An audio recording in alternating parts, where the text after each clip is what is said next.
Hello and welcome to episode 69 of Question and Answer. I am your host, Panyo Basa, and this is my beverage. And for those of you who do not have video, you just listen to these without looking at the video, this is sweet tea. And it's fairly good. Good sweet tea. And sweet tea is just drunk prodigiously in the South. So anyway, we have got a merciless onslaught of questions again today. And I'll just avoid making any risque innuendos about this being episode 69, although I guess I just kind of did, because we have got like, this is apocalyptic, just the amount of questions we got. We've got a shipload of questions here, and so I should just wade right into them. And the first question is from Shiprock. From Sharp Rock. See, I just said shipload, and then his name comes out as Shiprock, but it's really Sharp Rock. And I hope I did not demean his dignity in any way by saying his name wrong.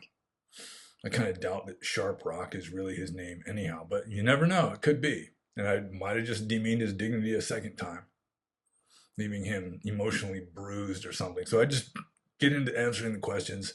Stop making these commentaries that demean people's dignity, even in a potential manner.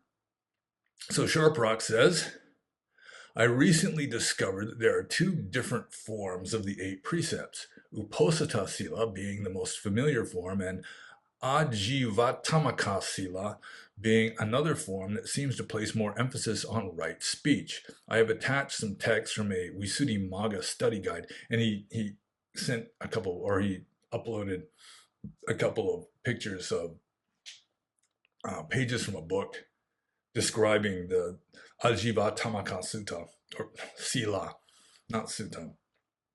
So anyway, he continues here. When and why should one adopt Uposatha Sila versus Ajivatamaka Sila? I find the latter appealing because right speech is a weak area for me. Well, I must say that I may have come across Ajivatamaka Sila before, like in a book, but it is just not a thing at all in Burmese Theravada Buddhism. And so it's just not a thing there. And so I've never really encountered it like in a practical manner, anything more than just hearing about it. There is 9 precepts that are taken in Burma. Sometimes I've had lay people come to me when I was in Burma asking me to give them 9 precepts, which is pretty much 8 precepts with like a 9th precept of just having metta for all beings. And there's also Jivita Priyandikam kind of sila where you're vowing to take it for life. And my teacher and the abbot of the first monastery I stayed at in Burma, he would give the Jivita Priyandikam refuges and precepts pretty frequently. And the Burmese can just take it without doubt, without hesitation. Whereas Western people, they're going to be thinking, do I really want to take this for the rest of my life? You know, am I really going to vow to do this for the rest of my life? So we think too much and makes us more lukewarm, I guess. Plus, we just have less faith because we've got more uh, more reliance on sort of independent thought or something than people in a traditional culture. So anyway, the Ajivatamaka Sila, it's kind of a strange 8 precepts because it just does away with a lot of the precepts of the Uposatha Sila in order to include not only right livelihood as the 8th precept, but it divides wrong speech into 4 categories, I'm pretty sure, or at least 3. I forgot to investigate this, but traditionally, wrong speech, like if you're taking 5 precepts even, you know, you undertake the precept to abstain from wrong speech. And traditionally, there are 4 kinds of wrong speech. There's just flat out lying. There's like bad mouthing people behind their back, like malicious gossip, or just saying things to get other people to dislike somebody else. Then you've got Parusavacha, which is harsh speech, like, cussing somebody out to their face, just deliberately trying to shame them or hurt their feelings or trouble them in some way. And then there's some papalapa, which is just sort of pointless babbling. It's just small talk. I mean, usually it's translated as gossip, but it can just be any kind of, telling dirty jokes or something, maybe. I don't know. It's just any kind of speech that is just kind of a waste of time that, nobody has actually benefited from it. And so, I mean, they've gotten rid of the intoxicants and so forth for this new kind of, or this other kind of eight precepts. And it must have been just sort of like an alternative that really never caught traction, and probably most Theravada Buddhists have never heard of it. So let's see. When and why should one adopt Uposatha Sila versus Ajivatamaka Sila? Well, I think you're probably better off just taking the standard eight precepts. The Ajivatamaka Sila, really, it just boils down to five precepts with um, the right livelihood replacing the intoxicants. I mean, that's really what it boils down to, because dividing up wrong speech into different categories is redundant, because wrong speech just includes the other kinds of wrong speech that are enumerated in this other eight precepts. So it's really just five precepts with the last precept swapped out for a different one. So, I mean, the only reason I could think of why somebody would take the Ajivatamaka Sila instead of like the standard five precepts would be if you just want to have a beer every now and then, and you place more emphasis on right livelihood, which means you wouldn't be able to sell beer. You'd be able to drink it, but you wouldn't be able to sell it. So I'll just move on to the next question, I guess. And this is from Om. And Om says, with regard to a YouTube video of a monk eating his meal. And he asked me this a few weeks ago, I think. And I think he asked it in an unusual place, or the question was just disappeared off of the YouTube comments or something. And so I'm going to have to answer it late. But he sent me this video of a monk who is living in Sri Lanka, I think. He was a Western monk living in Sri Lanka doing this video. And he had just gotten back from alms round. He had a lot of food. I mean, it was like a bowl full of food. And so Om here is asking, is it common for a monk in Asia to have this many food every day? And how can they eat that much? And then he says in parentheses, that monk said he was a one meal eater. So he ate only one meal a day. And I watched the video, and he really didn't get all that much compared to how much I used to get. I mean, there were times, there was this one village, Shuiziye village on the Chinduan River. And I didn't go to it every day, but I had a lot of like people who wanted to offer food to me.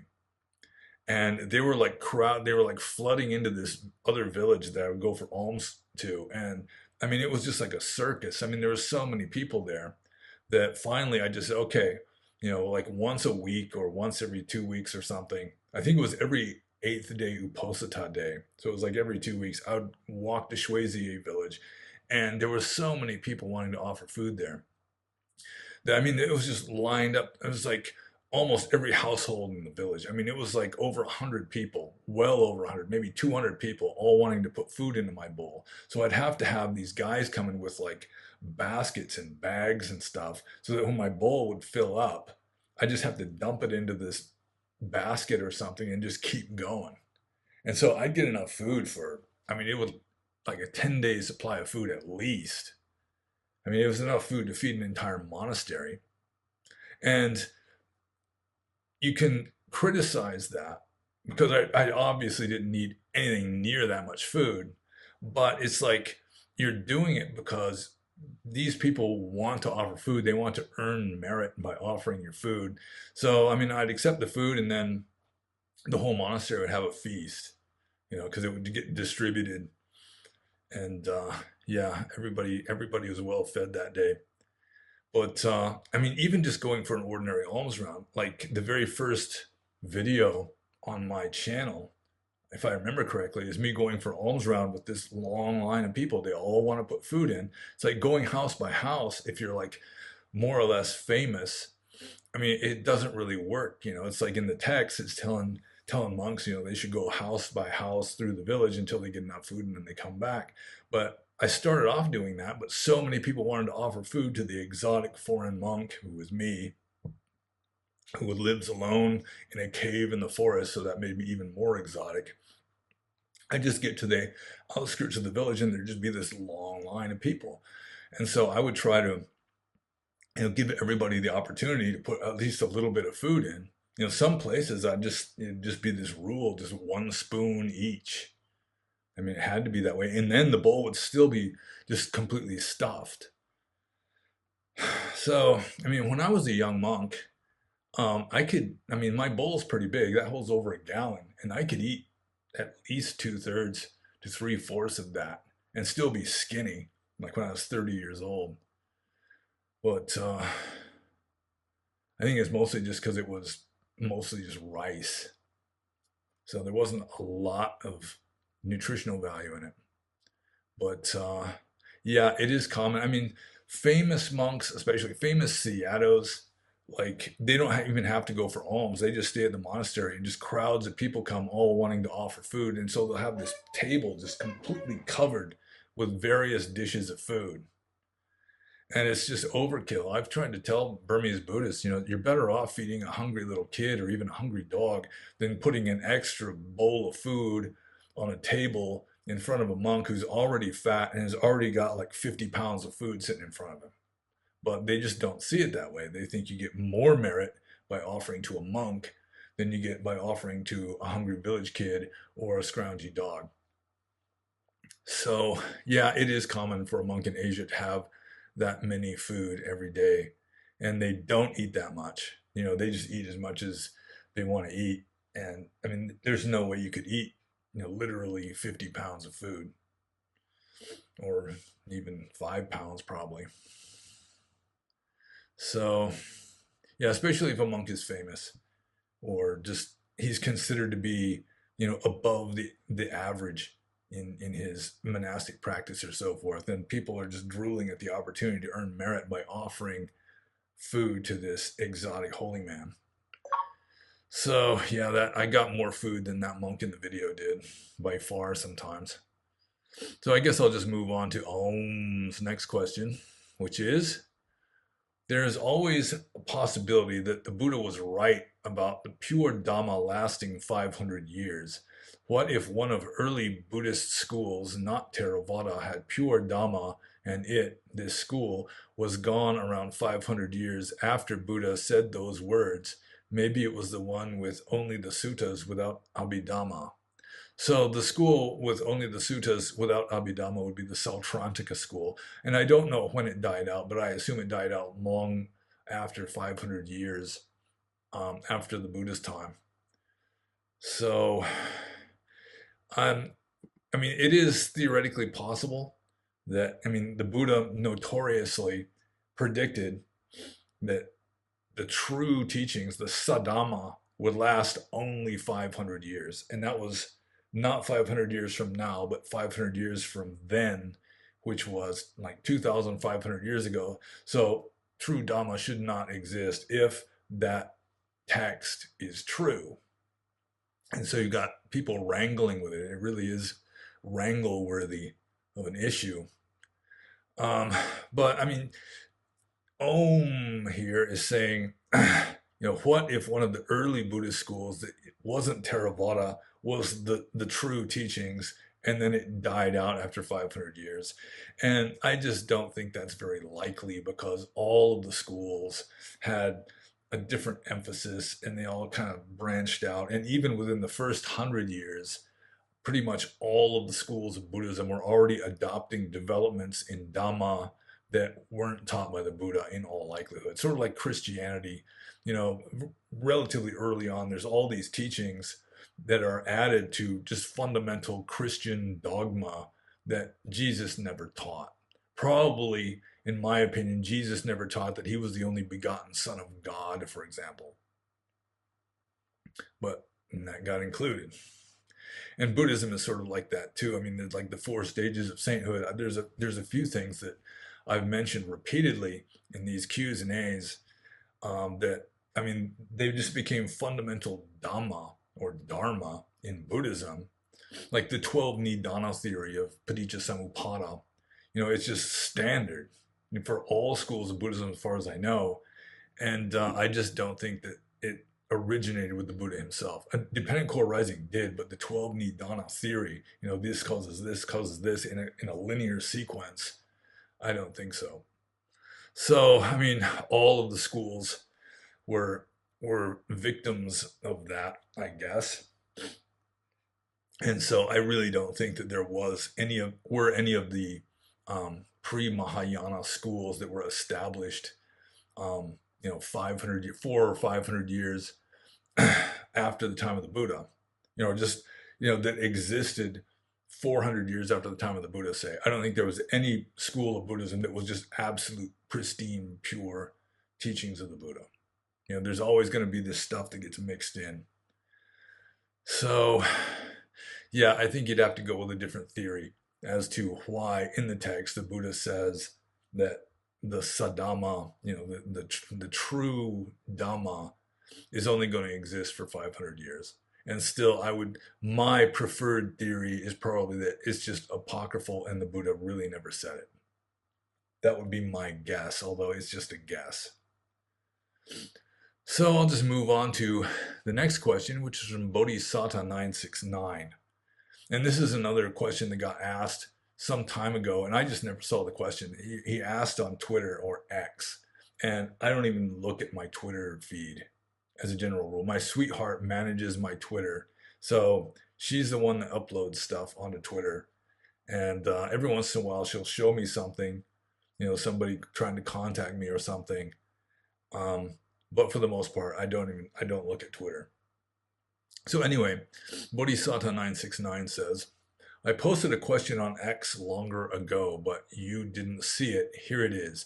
I wrote with an Indian Buddhist on X who explained to me that Hindus do not recognize Buddhism as an independent religion. In their eyes, it is just a form of Hinduism, and some claim that the Buddha is just an avatar of Vishnu. He said they want to destroy Buddhism through assimilation. They control Buddhist temples while Christians control churches and Muslims control mosques. Your opinion on that? Did Hinduism lead to the decline of Buddhism as much as Islam? Yeah, it is true that many Hindus consider Buddhism to just be a branch of Hinduism. And I mean, it's not really true because Buddhism does not consider the Vedas to be authoritative. And so, since Buddhism is non-Vedic, it could hardly be considered a branch of Hinduism. Like Sankhya was non-Vedic, and so that was not considered a branch of Hinduism until one branch of Sankhya started accepting the Vedas as authoritative, and then it became known as yoga. But it is true that in Hindu tradition, the Buddha is considered to be an avatar of Vishnu, which was like, if you can't beat them, join them, in a way. It was like, for centuries and centuries, Buddhism and Hinduism, or proto-Hinduism, were like rivals. They were competitors for the faith of the people throughout India. And they borrowed from each other a lot. And finally, I guess the Hindus, there were times when Buddhism was in the ascendant, that most of the Indian population were Buddhist, if they were religious at all. And so the Hindus just said, well, the Buddha was an avatar of Vishnu, which would kind of make Buddhism like a kind of Hinduism, but he was like the deceiver. He was like trying to lead people away from the true teachings of Hinduism by like sort of culling the herd, by turning the goats into Buddhists and keeping the sheep Hindu or some such. And I mean, it's all just religious propaganda. There's so much religious propaganda if you look for it. Whether Hindus really want to destroy Buddhism through assimilation, I mean, some of them probably do. Like some Hindu politicians may be quite okay with just calling Buddhism a branch of Hinduism and then just sort of like sidelining it, marginalizing it. Um, let's see. So my opinion on that is, yeah, I mean, it's Buddhism and Hinduism have been rivals in India for a long time, and finally the Hindus won. And I think one of the main reasons, oh, there are a few main reasons why the Hindus won. It was like it was the Muslim invasion of India that pretty much wiped out Buddhism. And that was for a couple of reasons. It didn't wipe out Hinduism, but it did wipe out Buddhism. And one reason why it wiped out Buddhism is the Buddhists were just uncompromising in their pacifism as a general rule. And just Buddhist philosophy just does not condone fighting, not even like in self-defense, really. Unless, I mean, if you're like a really advanced saint, then you're not even going to fight to defend yourself. So there is that. But on the other hand, the Hindus or the proto-Hindus, they had like martial role models, like the Bhagavad Gita. It takes, the whole Bhagavad Gita takes place on a battlefield right before a battle where Vishnu himself is explaining to Arjuna that not only is it okay to fight in a battle, it is your sacred duty to kill your own relatives in a battle if that is, you know, if you're a soldier and they're on the other side, then it's just your sacred duty. Or like the Ramayana is another is very it's like about a war. The Mahabharata is about a war.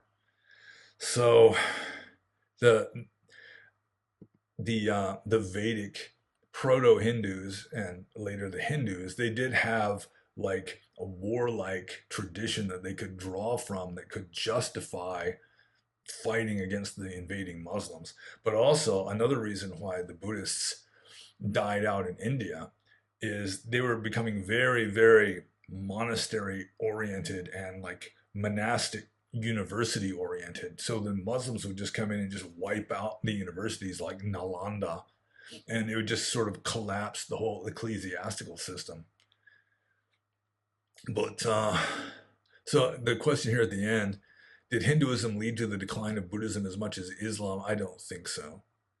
Um, like the Hindus really didn't cause the decline of Buddhism unless like some tantric elements from Hinduism got into Buddhism and sort of made it kind of degenerate in certain ways.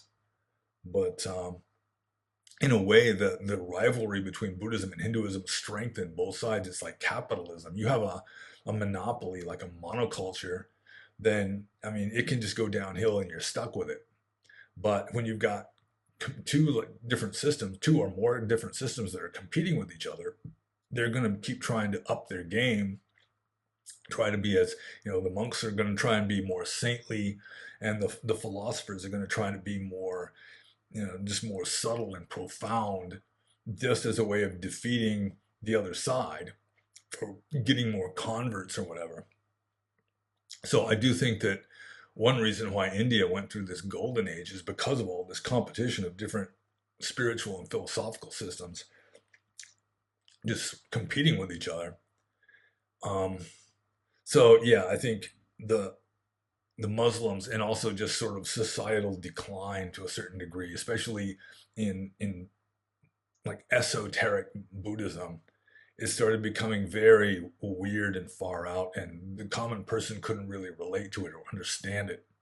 And so I think those were two of the main reasons, not the only reasons why Buddhism got wiped out, but Hinduism survived. And I mean, a lot of Hindus even consider Christianity to be a kind of Hinduism. Some Hindus just think all religion is some kind of Hinduism. But this aspect that's included in this question of the Hindus wanting to just kind of wipe out Buddhism or just marginalize it, trivialize it. Yeah, some of that does happen, but I don't think it was nearly as much of a factor in the decline of Buddhism in India as the Muslim invasion during the Middle Ages. So I'll just move on to the next question here. This is from Pranav. And Pranav says, what happens after the fourth jhana in Noble Eightfold Path?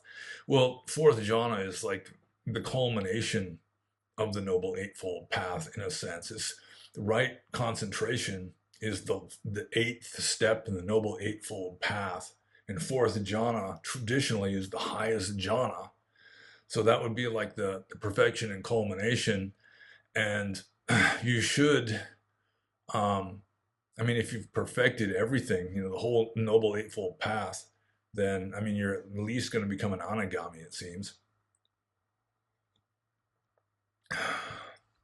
Yeah, I mean, there's no guarantee of full enlightenment, but you're definitely going to get some very high attainment if you've mastered everything. But there is, I mean, ancient Indians, they were just really keen on elaborating and elaborating and elaborating and making everything more complicated and just one-upping the absolute. Somebody says this is the absolute, and then this other group will say, "Oh, we got a higher. It's higher than that. What you're calling the absolute." And then someone else will come along and say, "Oh, we got an even higher one." And the Hindus were that way, and the Buddhists were that way to some degree. So there are supposedly meditative states higher than fourth jhana, like the signless concentration of mind and so forth, or just Nirodha Samapati, which is a kind of suspended animation. But it's pretty clear from the early texts that fourth jhana was as high as it got. So, I mean, what happens after the fourth jhana is just more fourth jhana until you become enlightened. So I guess I should just move on to the next question here. This is from Don Fades or Don Fades, depending on what country he comes from. I don't know. But Don or Don says, further to your answer about where you would choose to be reborn, why would you not at least choose a heavenly realm? Well, this was a response to a question that was asked last time. It's like, if I could choose my next rebirth, what would I choose?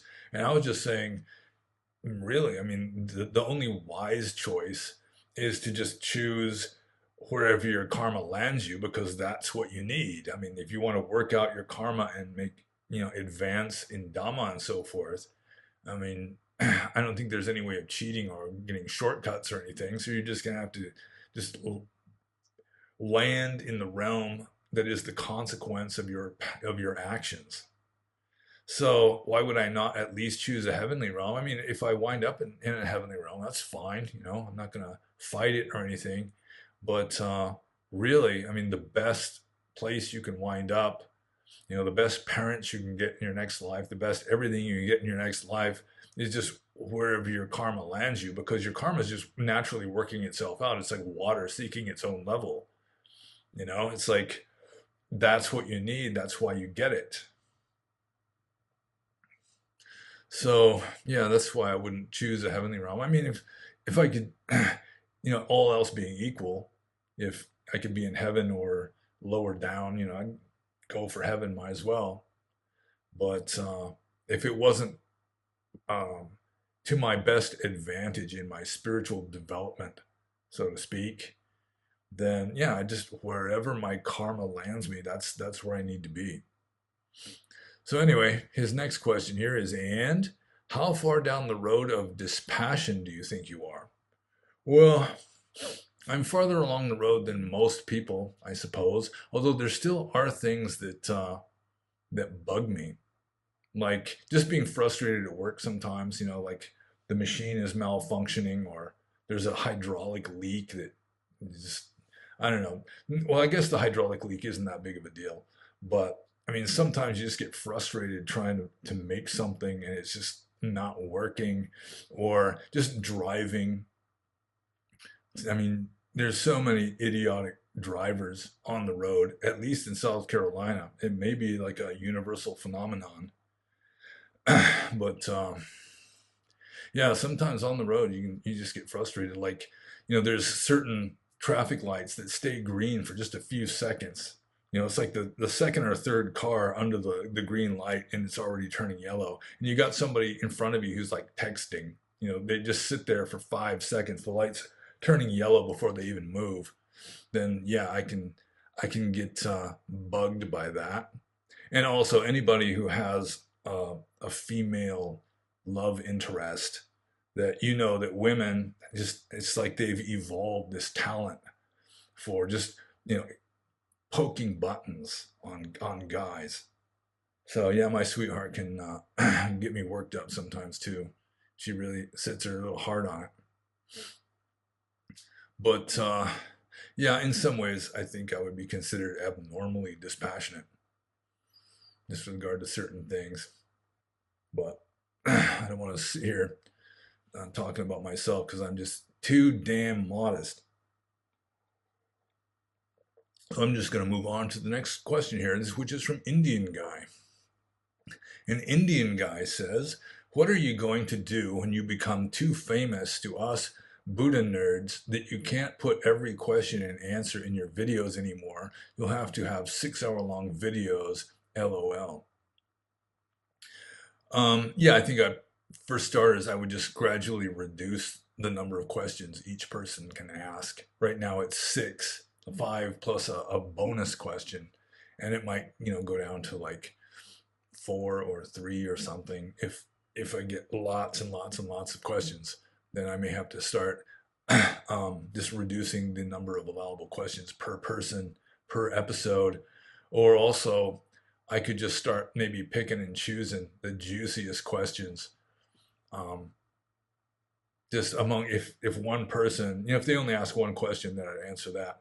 But if somebody asks like 5 questions and there's like 60 questions that have to be answered, then I might just take the liberty of sort of editing and picking the ones that I think would be of greatest interest and greatest benefit to you, my viewers.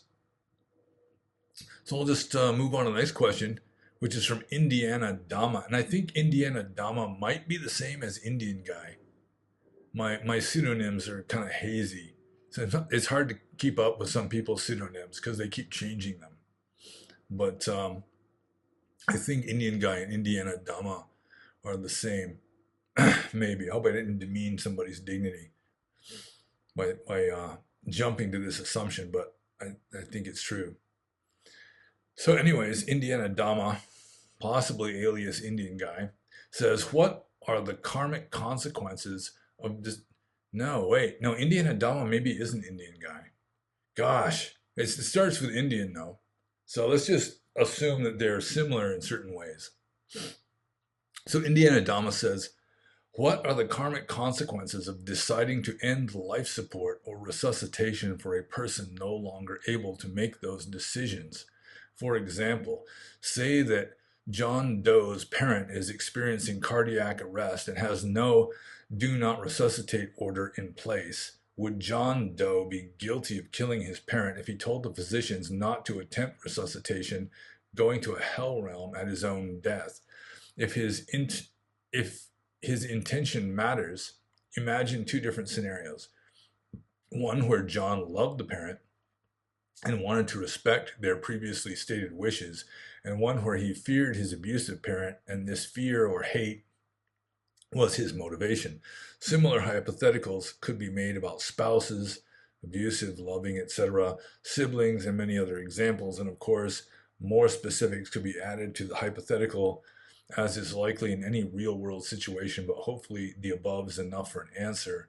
The ethics and karmic consequences of making these kind of end of life decisions have been of interest to me for some time now." Okay, well, I think there would probably be a distinction here between, let's see, scroll up towards the top here, ending life support or resuscitation. Because, I mean, let's say you've got a parent on life support, God forbid. And so, I mean, technically, pulling the plug on the life support machine or giving the doctor permission to pull the plug. He says, "Do I have your permission?" You say, "Go for it." Or, "Yeah, I don't mind," or whatever. That would be more serious than just not having somebody resuscitated, because resuscitated means they're already kind of dead. And so, I mean, you resuscitate someone, it's like you're sort of returning them to life in a way. um, they're already flatlining. So technically they're already dead, maybe. I mean, it's hard to say what the Buddhist, somebody's flatlining, they've had cardiac arrest, their heart is no longer beating. I mean, how long are they still alive? It'd be, so long as there's consciousness, as long as, the karmic stream is still going on in in the chamber of the heart, I guess, according to Orthodox Theravada Buddhism.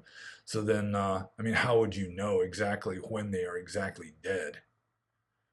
But it does say that one of the things that you can do that will just guarantee going to hell after you die is killing one of your own parents. So you have to be real careful about that. And I would be very careful. I'd be very reluctant to just tell the doctor, go ahead and euthanize them or go ahead and pull the plug because, I would prefer that, I mean, if it was going to happen, even if it had to happen, even if it was just they were brain dead, their heart was still beating, they were still breathing with the assistance of this machine. But I mean, they're just, they're not going to get better. They're not going to wake up. Then, I mean, I guess it makes sense that the plug get pulled, but still, I wouldn't want to be the person calling the shots on that call. But if you got power of attorney or something where you have to make the shot, I don't know. I think probably the Buddhist thing to do would just be go bankrupt paying for the machine. Sort of. It just reminds me of the old movie Rollerball, where Moon Pie is a vegetable, and his buddy, who's got power of attorney over him, his next of kin supposedly, just because he was his best friend, just told the doctor saying, please sign, we're gonna pull the plug on him, and Jonathan E just says, even a flower feels the sun, just let him be the way he is. So yeah, that might be a better Buddhist approach, even though you might go bankrupt paying the bills for it. So, but yeah, it is true that your intention matters. And with regard to something like that, I mean, it could be that the Buddhist tradition saying that you're just guaranteed of hell if you kill one of your parents. I mean, it's gonna be mitigated by certain factors. Just I mean, they're already just totaled. Their body, if it were a car, would just be just completely totaled. There's no way they're going to get better. They're not even going to wake up. Then, yeah, you could say that the karmic stream is already gone, and that even though their body's alive, that they as a person are already dead. So there's all these complications. I mean, it's a very straightforward and simple in the text. You kill one of your parents, you go to hell, it's guaranteed.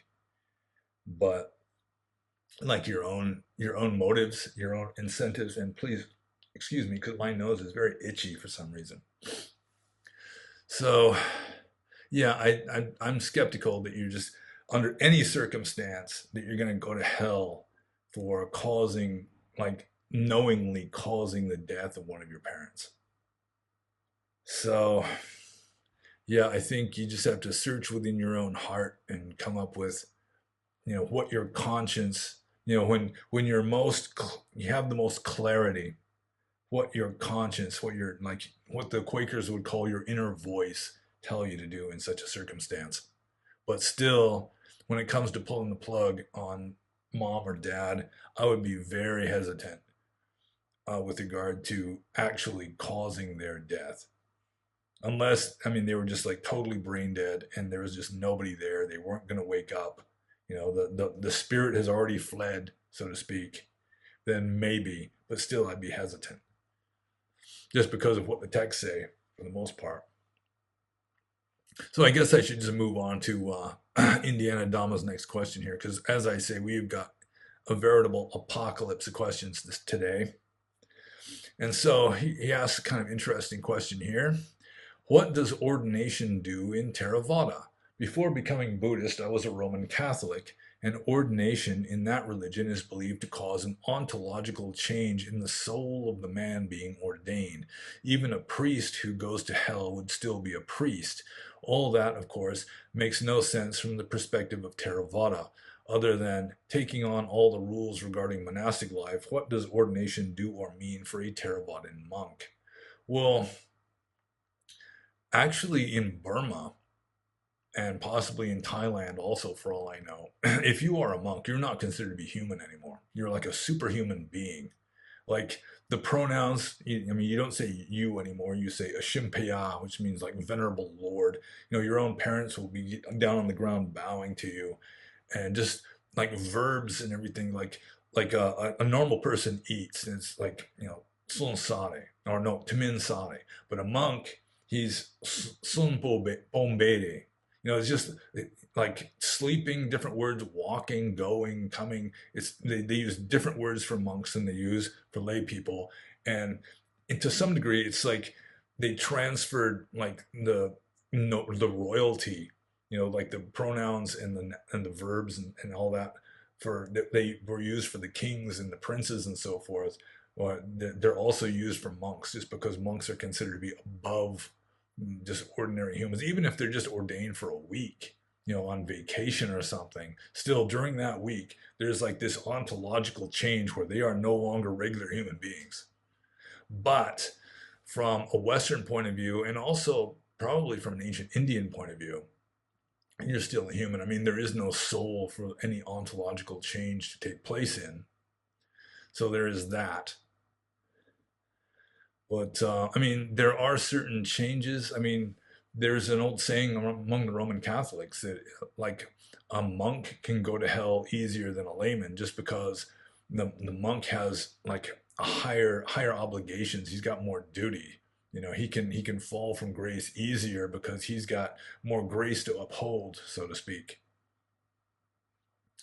So, but still, I mean, it's just five aggregates. So, I mean, there is a question about five aggregates farther down on this long list, but yeah. So, what does ordination do or mean for Theravada monk? It just means that you are obligated to follow Vinaya rules, that you have officially renounced the world. You're like a renunciant. You're a samana. But that's it. I mean, you're still five khandas. You're still five aggregates. So, yeah. I guess I answered that question. Sometimes I'm not sure if I answer these questions, but I guess I answered that one. So I'll just move on to Indiana Dama's next and last question here. Is it advisable for a secular renunciant to cease voting? I have only one more election that I'd prefer to vote in, and that is for Donald Trump in November 2024. Well, sweet tea is good sometimes. See, that is that's another question that, I mean, there's, you could say that a true renunciant would not get involved in politics at all. So that's, I mean, that's one approach you can take. I mean, you wouldn't be doing wrong by not voting from a Buddhist point of view, but it could be like Ram Dass, who was one of my first spiritual teachers in life. He still voted, and he just vote for the candidate that he considered to be more spiritually advanced, who would sort of uplift society more. So I mean, that would be like a spiritual reason for voting. But I mean, Trump versus Biden, neither one of them strikes me as particularly spiritual. At least Donald Trump still has all of his faculties in sort of operational mode. But yeah, I mean, in order to vote, you should be well versed in politics and know what the like the platforms of the different candidates are and so forth. And that would be studying, you know, worldly knowledge, you know, animal knowledge and so forth. But yeah, I think that's your own call. I mean, if your conscience is like spurring you on to help either get one person who would help humanity more into office, or just keeping somebody who would just be just malignant out of office, then, you know, I mean, that could be a it's sort of a conscientious act. But I think playing it safe, just being totally conservative, then yeah, a true renunciant would just leave all politics behind and just go his own way. He'd just sit in a room and meditate. The world could go to hell all around him, but he's meditating and he's serene. So I think I'll just move on to the next question here. This is from Fred. And Fred says, hi, I was having a bit of a depression. The kilesas were savage. Anything in language in one's mind stream is bogus, in my opinion. What's your thoughts? So I guess my thoughts about the depression and the savage kilesas, yeah, I don't know enough details to really comment on that. But I guess he's asking what are my thoughts on this third sentence here. Anything in language in one's mind stream is bogus, in my opinion. Well, language, I mean, it's just symbols. It's not the real thing. I mean, you cannot understand reality by thinking about it. You cannot know reality through language unless somehow the language is like in Zen, where the Zen master is like the master archer who shoots down another arrow in midair with his own arrow. And so the words of the Zen master are like that arrow that just hit, they collide with the words of somebody else and they both just fall to the ground and leave silence in their place. So you can use language as a way of short-circuiting, through paradox or whatever, language itself, and just leave silence behind and clarity and just, direct experience of reality rather than trying to understand reality through symbols, which is just a fool's errand. It's just not going to happen. So anything in language in our mind stream is bogus. Yeah, I mean language is all symbols. And a symbol is just sort of a more or less arbitrary, form of, visual or auditory or whatever, trying to represent something else. Like the word tree, the letters T-R-E-E are radically different from an actual tree, assuming that an actual tree even exists in reality. So, yeah, language is a very inferior way of trying to understand reality, although it may be necessary for navigating technological samsara. I mean, you have to know language to drive a car or to have a job, for example, as a general rule. So I guess I'll just move on to Fred's next question here. Pure abodes seem a fair target to aspire to? ? And this is also a follow-up on a previous question where somebody asked if it's possible to become enlightened in heaven. And I pointed out that the pure abodes were, only anagamis who are destined for enlightenment, at the end of their life aren't even able to get into these heaven realms. So Fred asks if one should aspire to these heaven realms. I mean, according to tradition, they exist, although you have no proof that they exist. And so it's kind of a gamble to aspire to something that you don't really know if it's really there or not. Kind of a lot of religions, you're just basing your entire life on this gamble that this religion that you've joined is telling the truth and all the other religions aren't telling the truth, or not, at least not nearly as well as the religion that you've joined. Like, I mean, how do you know if you're going to get saved if you believe in so and so? I mean, it's a gamble. You're essentially guessing, and it may be an educated guess because everyone in your culture traditionally has made the same guess, but still it's a guess. And yeah, you shouldn't aspire to anything. In the text, it says, the wise man does not aspire to anything, not even to enlightenment. So you just do your duty. You do the best you can. Follow Dhamma as well as you can, just because it's your duty to do it. And you don't be goal-oriented in your Dhamma. Goal-oriented Dhamma is a mistake. And it usually leads to frustration and disappointment, because even if you get what you're aiming for, it's going to be different than you were expecting it anyway. So you're better off just practicing because you feel drawn to practice, or it's your sacred duty to practice, and not because you want to get something out of it. So I'll just move on to the next question here. This is also from Fred. Could tobacco J have been around at the time of Gautama? I think that J is just, I don't know how that J got in there, but let's just skip the J. Could tobacco have been around at the time of Gautama? What about hashish? Cannabis can lift you out of a depression. I have a pipe. That's my confession. Well, it's like a little poem here. Cannabis can lift you out of depression. I have a pipe, that's my confession. I don't know if you did that on purpose or what. But anyway, tobacco, it was around in the time of Gotama, it just wasn't around in Eurasia. I mean, I think maybe there's like Egyptian mummies or something that may have trace amounts of not only tobacco but cocaine in their embalming.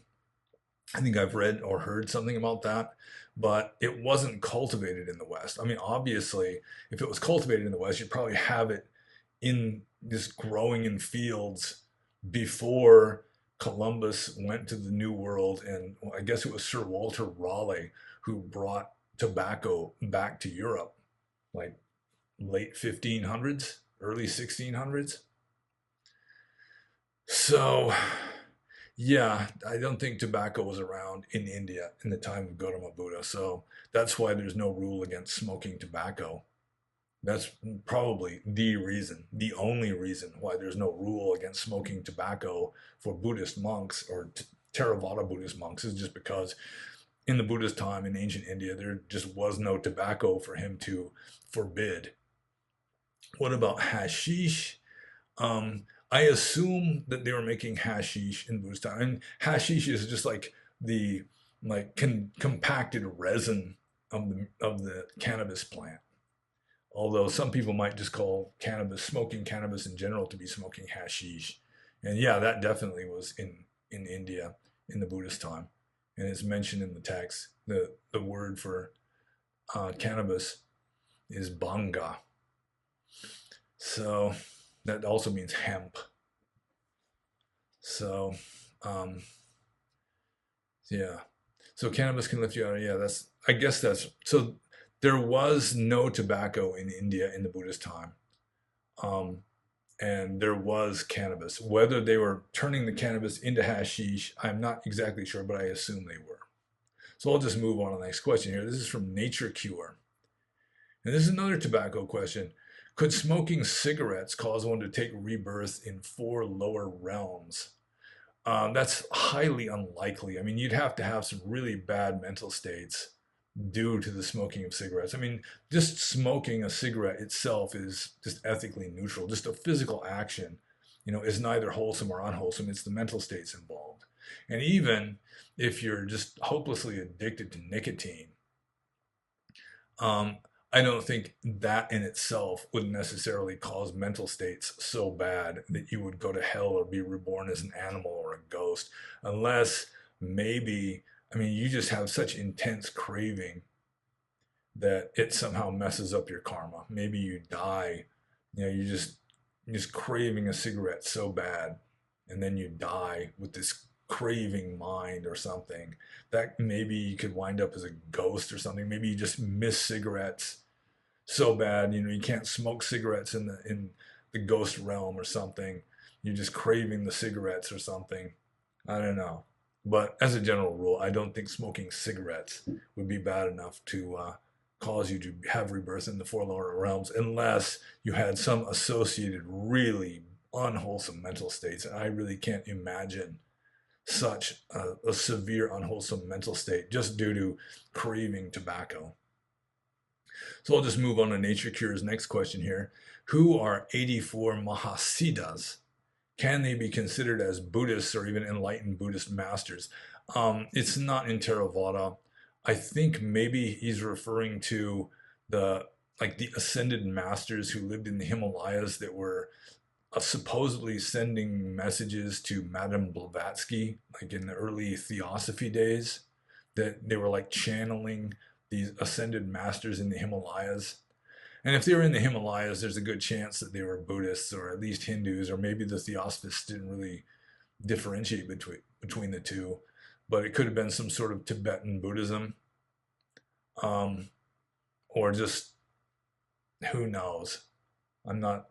I assume Madame Blavatsky knew, but I mean, even assuming that these 84 Mahasiddhas are what Madame Blavatsky was supposedly channeling. And I think she eventually got kicked out of her own organization, which she helped to found because she was caught like faking these messages from the ascended masters in the Himalayas. They were like falling from the ceiling, just falling out of thin air. And it turned out she was like pulling a string, which was making them fall through a crack in the ceiling or something. So, yeah, I would consider them to be, for the most part, mythology. I mean, if anyone can prove their existence or show some persuasive evidence, then that's fine. But yeah, I'd really take it with a grain of salt, or maybe a whole spoon of salt. So I'll just move on to Nature Cure's next question here. What suttas can I find doctrines or theories like only male human can become Buddha, Buddhas reside in Tusita heaven before taking human birth, 5 Buddhas in 1 kappa, or facts about previous 3 Buddhas or 27 Buddhas? Well, the Buddha Wamsa and its commentaries would be the main source of information on this kind of thing. And there's this surreal series of books by Miga no, not Miga Dawan, Migawan, no, is that right? Ah, man, he was Tipitaka Dharasayano. He was the reciter at the Burmese Sixth Council. He had memorized the entire Pali Tipitaka, which in Burmese is 40 large volumes. He had memorized that, and he wrote this. It was like a commentary to the Buddha Wamsa, the lineage of Buddhas, which is dealing with this entire system of Buddha after Buddha after Buddha, and they're all cataloged. These sometimes just bizarre biographies like Mangala Buddha. If you want to read something really bizarre, read the biography or history or mythology of Mangala Buddha, who lived a zillion gajillion years ago on a different planet, but also in India, speaking Pali and so forth. So yeah, let's see here. Yeah, I would read the Buddha Wamsa or its commentaries, or like something like how come I keep forgetting his name? It's Mig Miga one, no. Jeta one, no. Mingun, there we go. Mingun Tipitaka Dharasayano.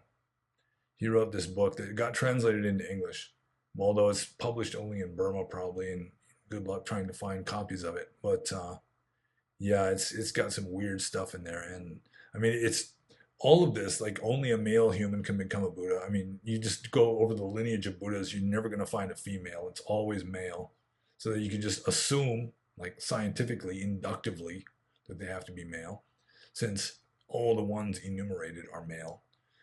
Buddhas reside in Tusita heaven before taking human birth. I think that may actually have its origins in the Atthaka Vagga. There's a sutta in the Atthaka Vagga mentioning Tusita, but it could just mean like contented, and then it just got turned into a heaven realm where the Buddhas spend their last life as a bodhisattva before descending to earth and becoming a Buddha. 5 Buddhas in 1 kappa, that's not necessarily the case. That's like a maximum number. That some world cycles might only have like 2 Buddhas, I'm pretty sure. And the facts about previous 3 Buddhas or 27 Buddhas, yeah, you'd have to go to the Buddha Wamsa or commentaries on the Buddha Wamsa or books based on the Buddha Wamsa to get that information, but it's not particularly useful information, because I mean it's mythological Buddhas 80 feet tall with a lifespan of 84,000 years who lived on some previous earth zillions of years ago. So I'll just move on to Nature Cure's next question here. And I hope I'm close to halfway done, because we've already been in this for an hour. So let's see here. Nature Cure's next question. Emitting semen or masturbation mentioned in the Patimokkha, how genuine this can be. True Buddha's word? Question mark. How bad occasionally masturbation can be for yogis? Question mark. In Hinduism, brahmacharya, semen is like fuel or elixir, a sort of chemical element in the brain that helps gain wisdom and stuff. Could this be a case for Theravadins too? Thank you, Venerable Sir. Well, yeah, it is genuine. I mean, this goes way back. I mean, the Patimokkha, not, I mean, it's a Sanghadisesa offense. Number one, Sanghadisesa number one. You know, it's the fifth rule in the entire Patimokkha that a monk is not allowed to emit semen or to deliberately have an orgasm unless it's in a dream while he's asleep. But if you go to sleep with a specific intention of having a wet dream, then that's against the rules too. But if it just spontaneously happens while you're asleep, you haven't broken a rule. But for it to be that fundamental of a rule, and it's garu gapati, it's a serious offense if you break this, and you've got to take penance for 6 days and 6 nights. Yeah, I mean it goes way back. It goes back to early Buddhism. All Patimokkha's would have this rule. I'm sure of it. So all schools of Buddhism would agree. So it goes at least as far back. It goes farther back than the first schism. You know, anything that all the schools of Buddhism have in common, you can safely assume, pretty safely assume, that it predates the first schism. So it's like during the first 100 years of the existence of Buddhism. So, I mean, with regard to what is the true Buddha's word, I mean, that you can't really know for sure. But it definitely goes way back. The rule saying monks are not allowed to jerk off. No spanking the puppy. So, see, how bad can occasional masturbation be for yogis? Well, if you're a monk, if you're ordained, then you're just making problem after problem because you've got these offenses that you have to expiate, and the only way to expiate them is through the penance. And if you're not taking the penance, then you're never going to have pure morality, at least not in the ecclesiastical sense. In Hinduism, brahmacharya semen is like fuel or elixir. Yeah, it's really not that way. The reason why it's so much against the rules is a monk is supposed to be an ascetic. He's supposed to avoid wallowing in sensual pleasure, like householders who enjoy pleasures of the senses. And so it's just wallowing in sensual pleasure by spanking the puppy. It's not really, depleting yourself of some kind of spiritual elixir or anything like that. It's just you're wallowing in sensuality, which is inappropriate for a monk. I mean, with regard to sensual pleasures, sex tends to be up near the top of the list of, the most intense sensual pleasures that a person can indulge in, unless he's a drug addict or something. So, yeah, that's the way it goes. I mean, Taoism also considers yang essence to be something that a man should conserve, or so I've read.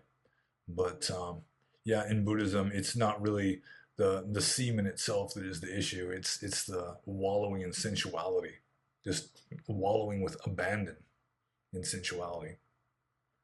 So I'll just move on to the next question here. This is from Quick Quiz. And Quick Quiz says, someone really fat, like with a big belly and stuff, and also married, can be an enlightened master? Question mark. I am not asking if they can become enlightened. I'm asking if that married fat person claims that he is enlightened. Could that be possible? Well, I mean, I would be wary of anyone claiming to be enlightened. I think it's the Diamond Cutter Sutra. I've mentioned this before, that anyone who's an Arya isn't going to think or say, I am an Arya. So anyone who's bragging about how enlightened they are, yeah, that's a red flag right there. You should be careful about people like that. But I mean, somebody who's obese and married. I mean, Neem Karoli Baba was obese, and there's even rumors that he was secretly married.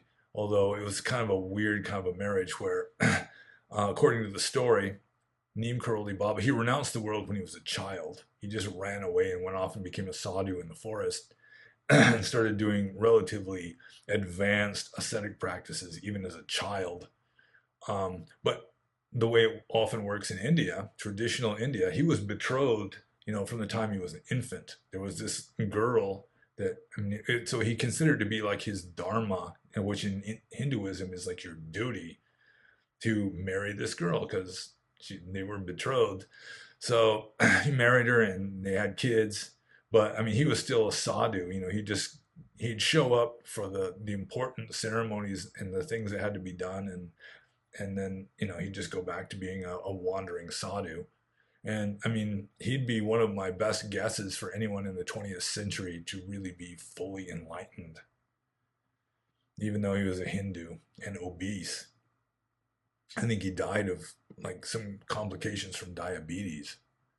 But I mean, one of the reasons why he was so obese when he was late in his later years is the Hindus have strange ideas about like processing other people's karma, and he did it through food. There were some swamis in India who do it through cigarettes. I mean, they'd be smoking like several cigarettes all at the same time, or money. Like somebody would give him money, and it'd be like a coin, and he just kind of rub it in his fingers, just kind of somehow process the money karma of this person.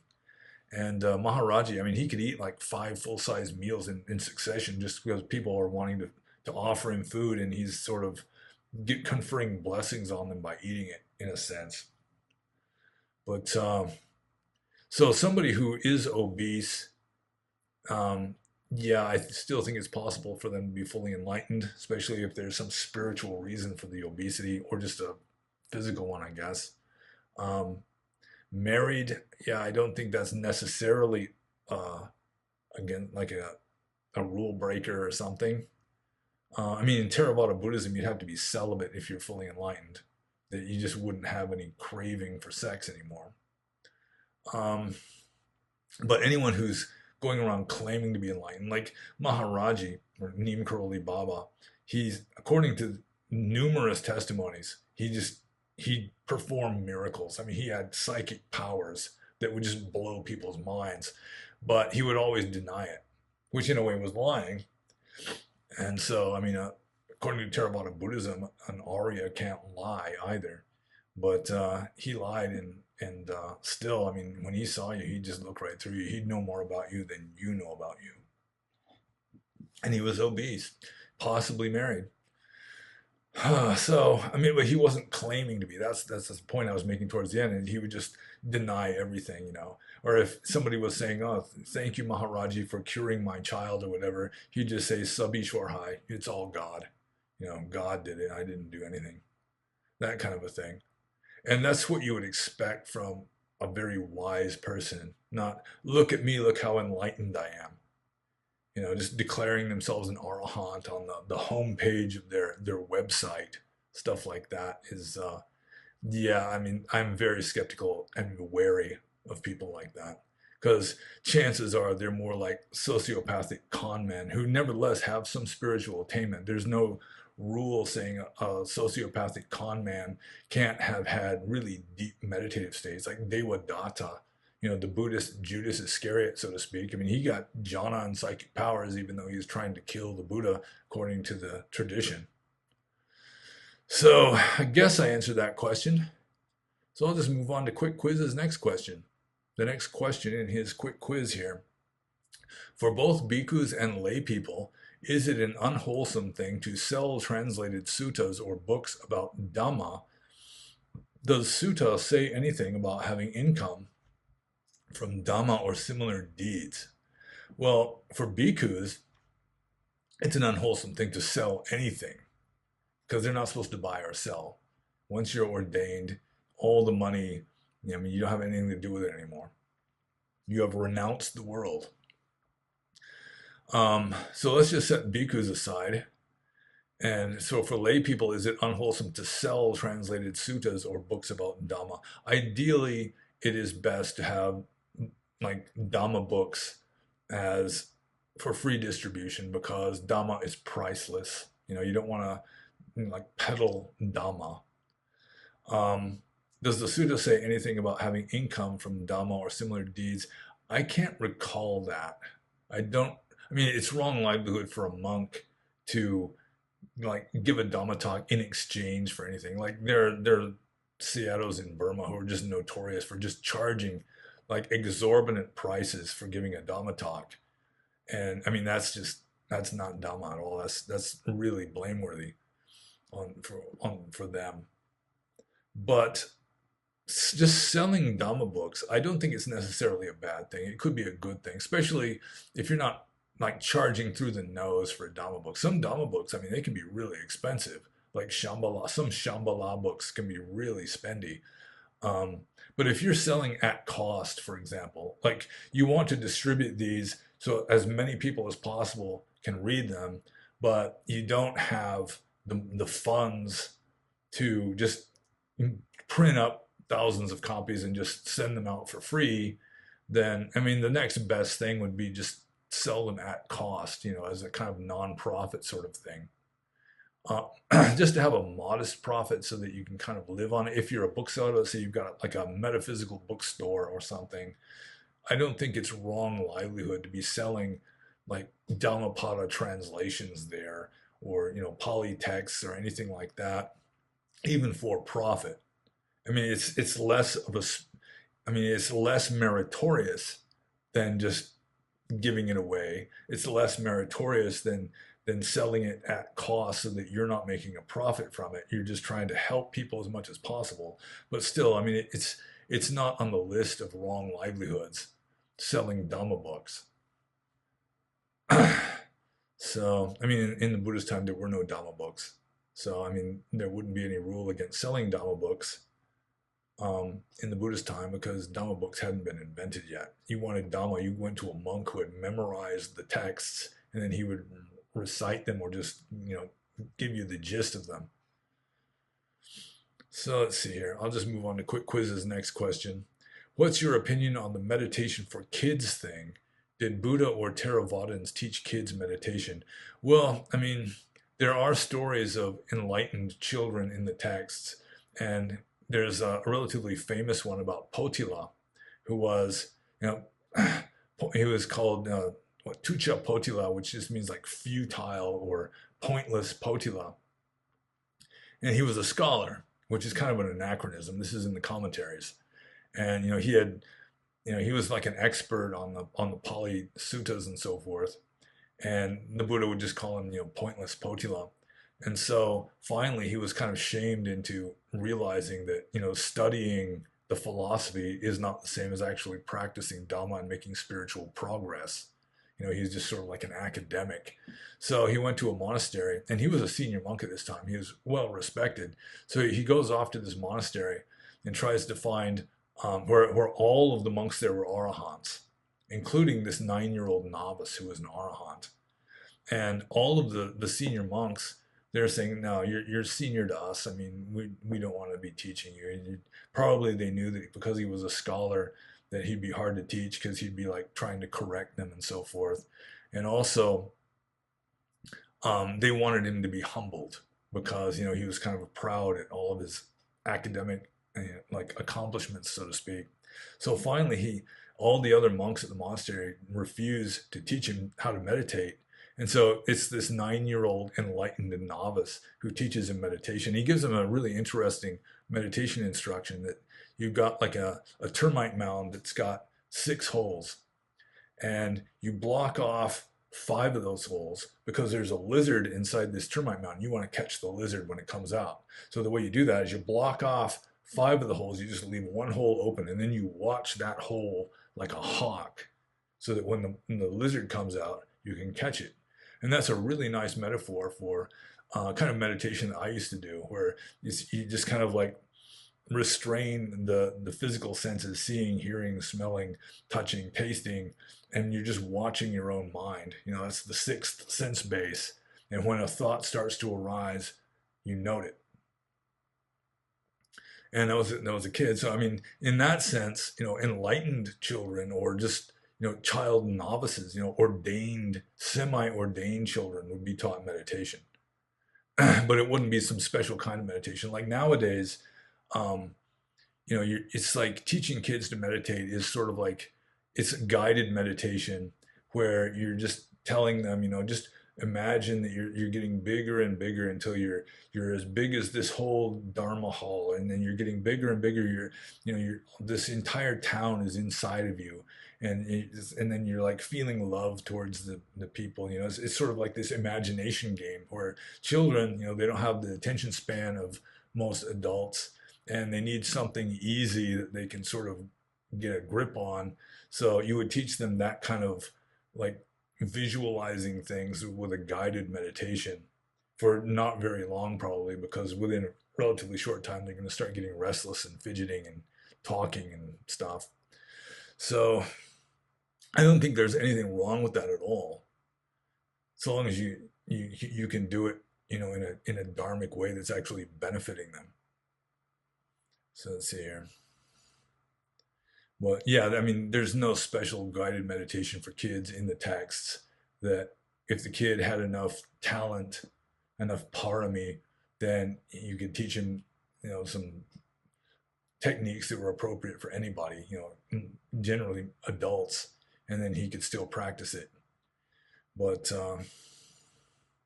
yeah, the special kid meditations where you're telling them to imagine themselves getting bigger or smaller, or they're just guided meta meditation in a way that kids can kind of relate to. That, yeah, that's not in the text, but that doesn't mean that it's bad or anything. So long as it's helping them and giving them a little taste of what meditation is like, it could be a good thing. Although, I mean, you consider how to punish children nowadays. It's like a timeout. You make them sit in the corner, and it's kind of like using sort of contemplative reflection as a punishment on kids because they're so hyperactive. So I guess I'll just move on to quick quizzes next and last question. Is it possible for a hermit or ascetic person to have a glimpse of Nibbana without proper or intense Dhamma teachings and sitting meditation, but only from Satipatthana and basic Dhamma? And is it possible that he doesn't really know that he attained some level of enlightenment? Well, this is like two questions. I should separate these because that's just the way I am.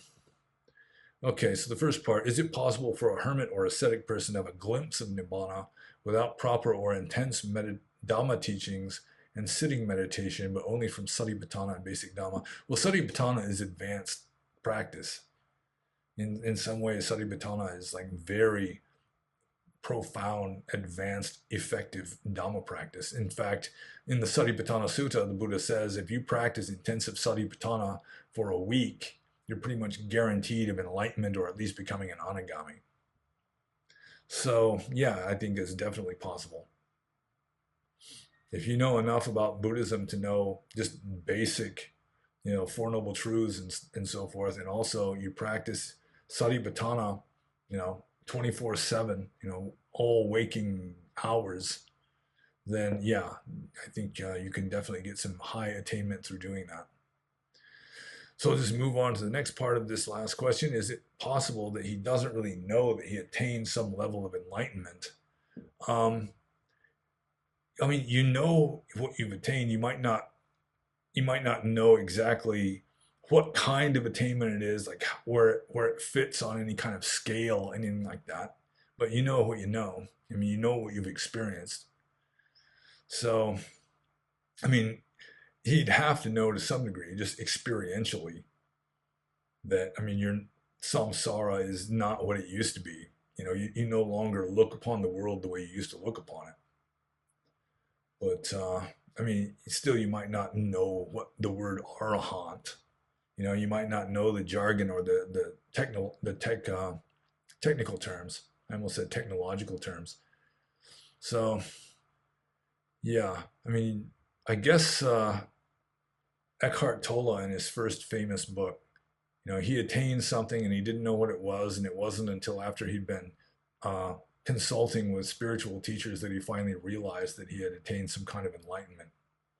So, I mean, if you accept Eckhart Tolle as an authority figure, then I guess the answer would be yes. So I'll just move on to EU Diva and her question, or I guess a diva is a female, aren't they? I think diva is like Latin for goddess or something. Similar to the Sanskrit Devi. So anyways, EU Diva says, what's your thoughts on Asian Pariyatti universities for a yogi who doesn't have much faith in monasteries? Is it a good way to prosper?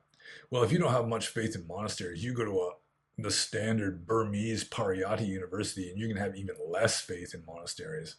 Because as a general rule, monastic schools in Burma are snake pits. I mean, they're just the monks there, they're out to get a degree. You know, they want to move up in the ecclesiastical hierarchy, or they want to get some impressive degree after their name to add to their clout as a Dhamma teacher or whatever. As a general rule, they don't follow Vinaya rules. They make no effort. I lived at a monastic school, um, Mahagandhayon in Amarapura in central Burma for about a little over a year. And it had a reputation for being very strict. You know, it had a good reputation for maintaining monastic standards, which meant that maybe 5% of the monks were making any effort at all to follow the Vinaya rules. And with regard to the novices, it was maybe 2% tops.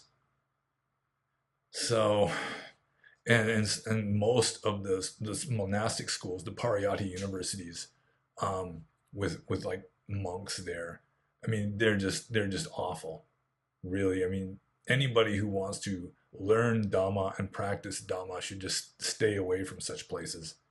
I mean, maybe in Thailand or something it's different, but in Burma they're snake pits as a general rule. I mean, it's just Dhamma and Vinaya it's just something you read about in books but don't practice. So you're better off if you want to study.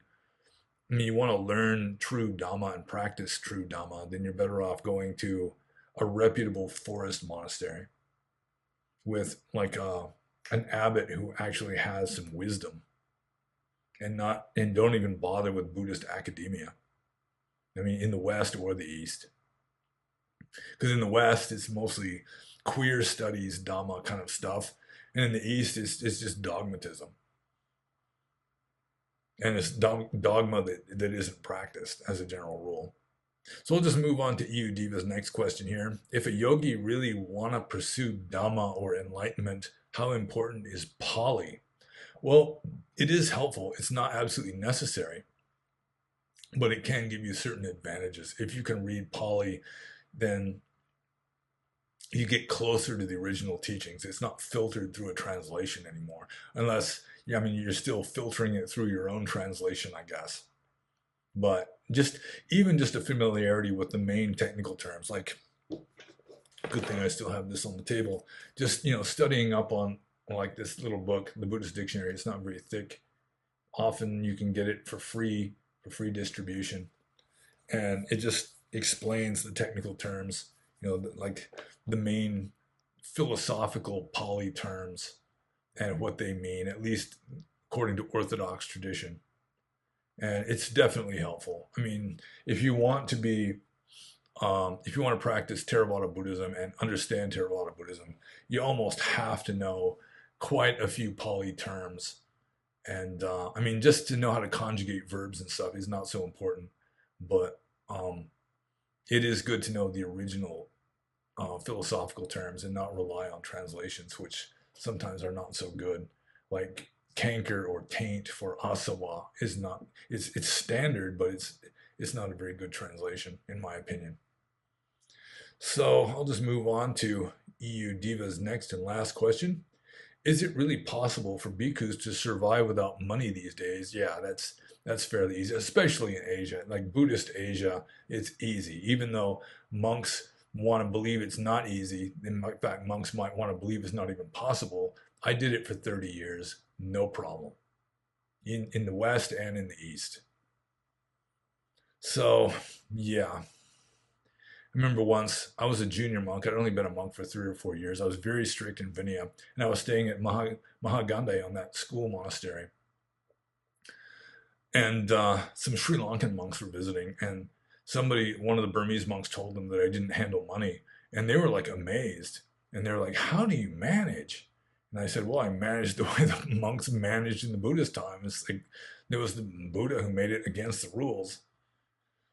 So, I mean, monks want to believe that you can't do it unless you handle money nowadays, but it's just not true because I managed without difficulty, really. I mean, sometimes it can be damned inconvenient and sometimes it can be scary. Like you're at an airport, you're traveling internationally with no money and no attendant then yeah, it can be scary. Like you're at this airport all by yourself, and you show your ticket to the girl behind the counter, and she types in the ticket number and frowns, and types it in again and frowns, calls the manager who comes over, and they're talking in a language you don't understand, and he types it in and nothing, and frowns, and then it's like you're starting to sweat. It's like, man, am I going to get out of this airport? Am I going to get my flight?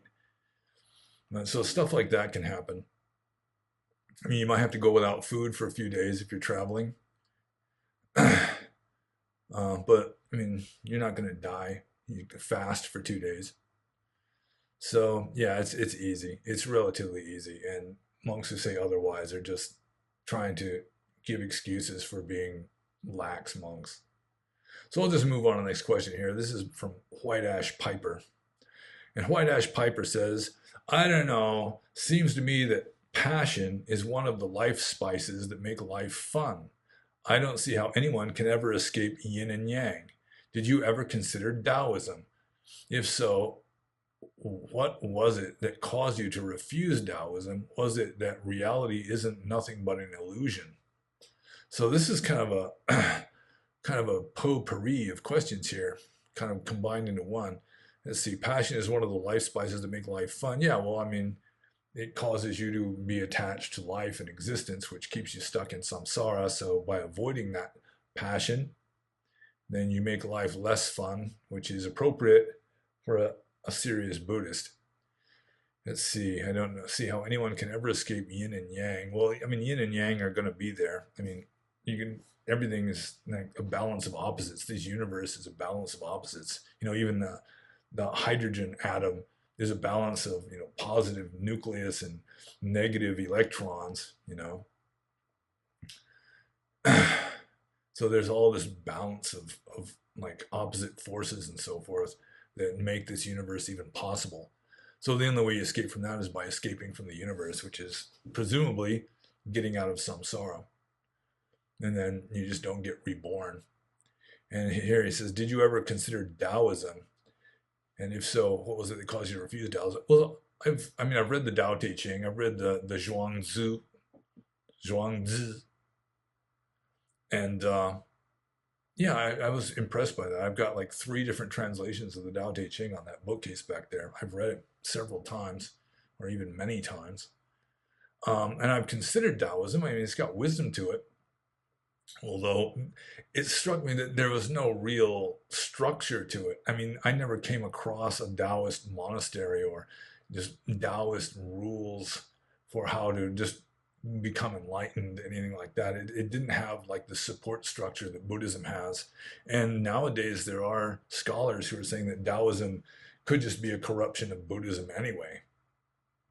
That Lao Tzu could have just been like a mythological equivalent to Gautama Buddha, that Lao Tzu was not really a historical person in China, that he's sort of mythological, and just a lot of Gautama Buddha just got absorbed into the legend of Lao Tzu.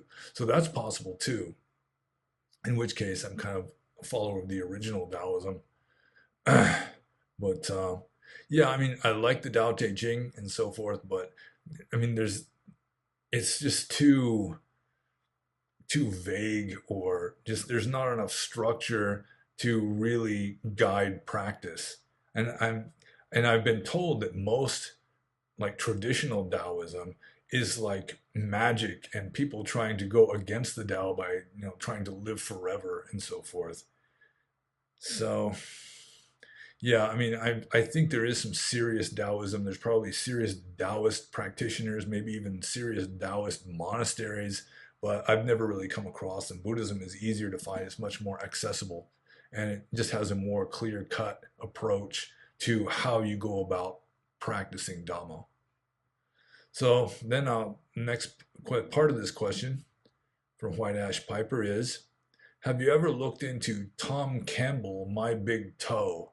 Tom is a VR guy. I assume that means virtual reality. Tom is a virtual reality guy. He's a bright man, retired physicist from NSA. Maybe that's NASA, NASA. and considers himself a consciousness expert. He started his journey at the Monroe Institute, whatever that is, working with Bob Monroe and his binary beats program, which induces out of body experiences. Basically, Tom believes that we are in a virtual reality for the simple reason to become love. We reincarnate over and over again, unforced, to learn how to become love. He also teaches that the opposite of love is fear, and fear is the obstacle we have to overcome to learn to be love. Anyways, this has gone on long enough. He's worth a listen. In closing, I'll add this. Tom always reminds people to be skeptical of everything, including his big toe. Yeah, I've never heard of Tom Campbell. It's a long question, and yeah, I've never heard of Tom Campbell. He says we're in a virtual reality. I mean, so long as the virtual reality isn't inside some computer, which would assume that there's some sort of physical reality that's real, it's just we're not in it. No, we're in a virtual reality that's just like a dream, like a self-generating dream that's arising from chaos because chaos contains all possibilities within it. And one possibility is this possibility, so here it is. So I don't think we're in a virtual reality for the simple reason to become love, unless love is just enlightenment in general. Like my definition of love is acceptance. So if you have perfect love, where you just have perfected love, then you just accept everything wholeheartedly. Then there's no longer any boundaries between you and anything else, so that you really don't exist anymore. So that'd be like anatta. So I've read before that fear is the opposite of love. I think maybe J. Krishnamurti might have said that also. I know there's a number of teachers that say fear is the opposite of love, but I mean, if love is acceptance, then the opposite of acceptance would be rejection. You know, instead of the opposite of yes is no. You know, the opposite of, you know, just completely abolishing Pink Floyd's wall is just to have this wall completely surrounding you and locked up with no holes. And I don't think that's necessarily fear. I mean, if you want to equate fear with rejection, you know, since love is acceptance, fear would, if the opposite of love, if the opposite of acceptance is rejection, then the opposite of love would be something equivalent to rejection, which, I mean, hate. I mean, it's just common sense that love and hate are opposites. Although, I mean, the ultimate love probably has no opposite, just as if love is enlightenment, then really, I mean, enlightenment doesn't have an opposite. To say unenlightenment is the opposite of enlightenment is just sort of a misunderstanding. That, I mean, you get to this absolute state, it has no opposites. There's no more duality. So, if you want to say that fear is rejection, well, obviously it's a kind of rejection. It's like, you know, get that away from me as fast as possible. But I mean, there's other kinds of rejection too. I mean, there's angry rejection, which maybe he's saying is fear also. But yeah, I don't know. Anyways, the short answer to this is I've never heard of Tom Campbell or his big toe. So I guess I can be skeptical of his big toe since there's no proof that he exists or that his big toe exists. So I'm just going to move on to the next question here. And this is from Jeremy. And Jeremy says, is it true that Pacceka Buddhas only exist when there is not a Sama Sambuddha? Is there a sutta to support that? Why can there not be both at the same time? Well, it is Theravadan tradition that Pacceka Buddhas, which are like hermit Buddhas that don't teach Dhamma, exist only in between times of Buddha sasanas. You know, you've got a Buddha who rediscovers Dhamma and then he teaches it. And so then you've got Buddhism, you've got Dhamma in the world. And then eventually, because everything that has a beginning has an end, you know, that dispensation dies out. And then you've got this dark age where there's no Dhamma. And that's when Pacceka Buddhas arise, but they don't cause Dhamma to re-arise because they're hermits. They either don't or can't teach Dhamma. And that's this standard Theravada tradition teaches this. You read some Mahayana texts and they've got Pratyeka Buddhas just redefined in some weird way where you've got groups of hundreds of Pratyeka Buddhas coming to listen to the discourses of Gautama Buddha, and yeah, they just kind of took the ball and ran with it, and just ran completely off the field, I think. But is there a sutta to support that? I'm pretty sure there is. I just don't know which one it is. But there are suttas, giving lists of the names of famous Pacceka Buddhas that, I mean, I'm pretty sure they just did not exist during that. They were like before the time of Gautama Buddha. But I mean, this is all kind of mythological. There's no way to really prove any of it. So you don't really need to know this stuff for sure, which is good because you can't really know it for sure, as far as I can tell.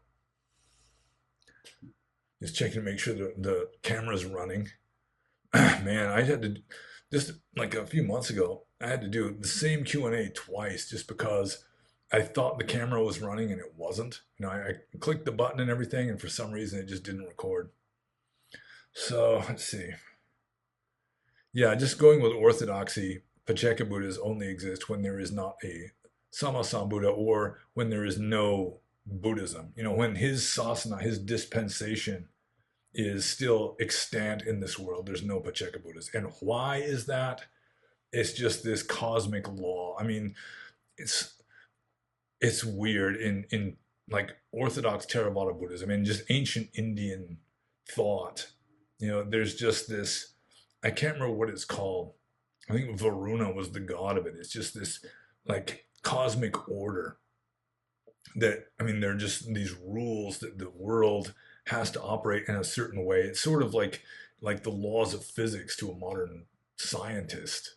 They can't say why these laws are the way they are. They can just say they are the way they are, and that's the way it is. So, like, getting back to the Buddha Wamsa that I mentioned earlier, just the chronicle of Buddhas, the lineage of Buddhas. Every single Buddha has to go through the same stages where he has to renounce the world, and he has to renounce the world in one of four different ways. He either walks, he rides a horse, he rides a chariot, or he rides a flying mansion. And he's always has to have the attendant, and then he's got to practice austerities for X number of years, and then he's got to become enlightened sitting under a Bodhi tree. But the Bodhi tree for different Buddhas is different. Some might be sitting under a different kind of tree. Some of them might even sit under a bamboo clump. But they have to be sitting under a tree when they become enlightened. And why is this? Why does Abhidhamma say you have to have 17 mind moments for every moment of matter? They don't say why. They just say that's the way it is.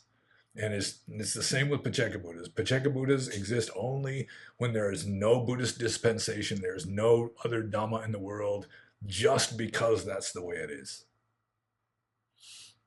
And if that's insufficient for a Westerner who wants to know the reasons for things, well, it's just too bad, isn't it? I mean, why is the charge of the electron the way it is? Why is gravity the way it is? We don't know. So I'll just move on to the next question here. This is from Siovaksh and Sipad Zidana. And Siovaksh and Sipad Zidana asks a Majjhimaka question. So I'm going to put on the Majjhimaka fez. Oh, such a nice fez. Okay, I'm ready. And it's purely coincidental that it matches with my wife beater here. So Siovaksh and Sipad Zidana says, I always assumed Nagarjuna matched the Sautrantika the most, since he rejected the Abhidharmas and made no mention of any Mahayana ideas in his canonical works. However, I read that Nagarjuna rejected the nominalism of the Sautrantika school, where they rejected Nibbana having a real essence. Wait a minute here. I read that Nagarjuna rejected the nominalism of the Sautrantika school, where they rejected Nibbana having a real essence. Do you remember Nagarjuna ever refuting this? Because I would have thought Nagarjuna would have applied the same nominalism to not just Nibbana, but everything, due to it being empty. Well, yeah, I mean, the main text, the most influential text that is uncontroversially by Nagarjuna is the Mula Majjhimaka Karika, and he shoots down all assertions.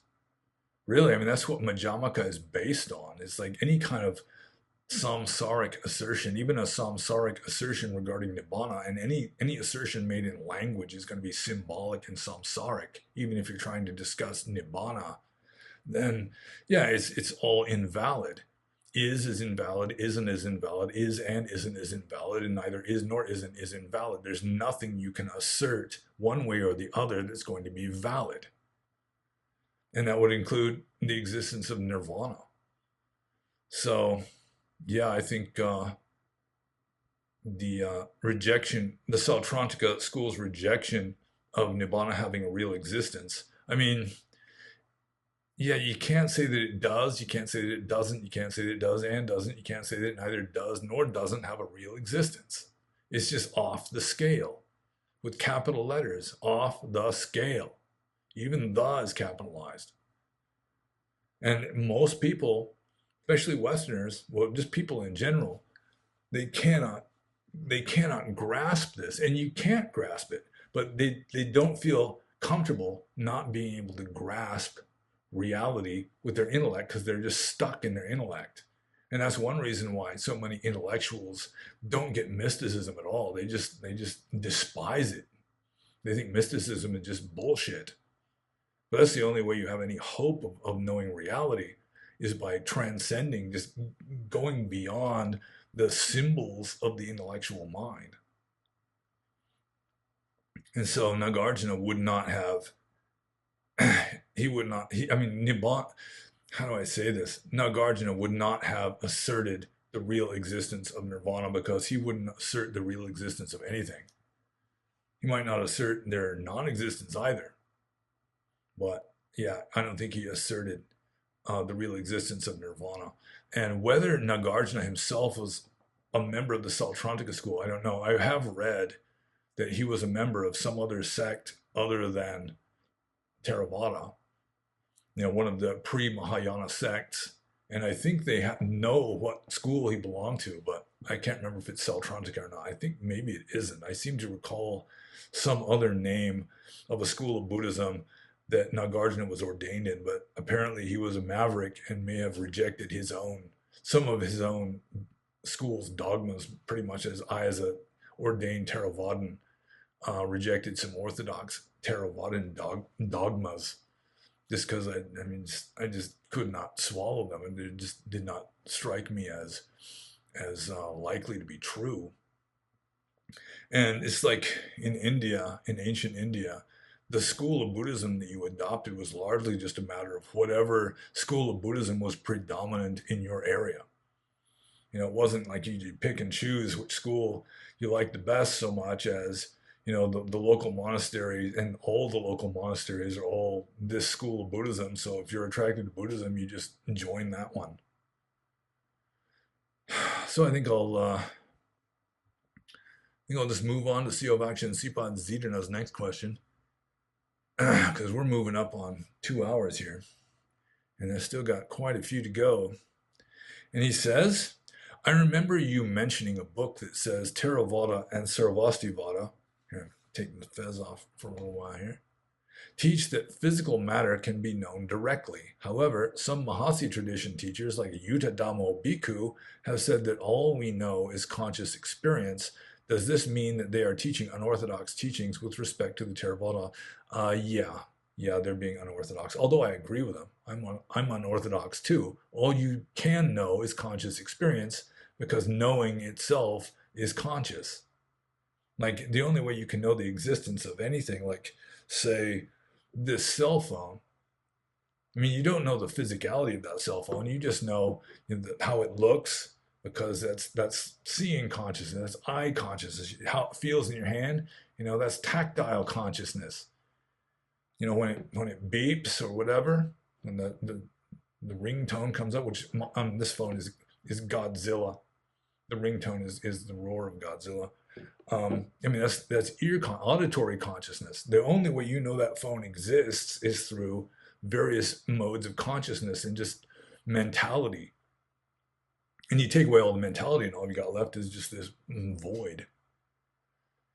So I would agree that all you can really know is conscious experience, but according to Theravada Buddhism, yeah, and yeah, it's like most of the so-called Hinayana schools believe that physical matter is ultimately real, and you can know this. And the Indian philosophy book I was reading, where I studied this, is kind of interesting. It was this Indian philosophy book was based on a medieval Indian comparative philosophy books, and it was from a Hindu perspective or a Vedic perspective, but they tried to give a fair representation of the other schools, the various Hindu schools, but also the non-Buddhist, the non-Vedic schools, including Buddhism and Jainism and so forth.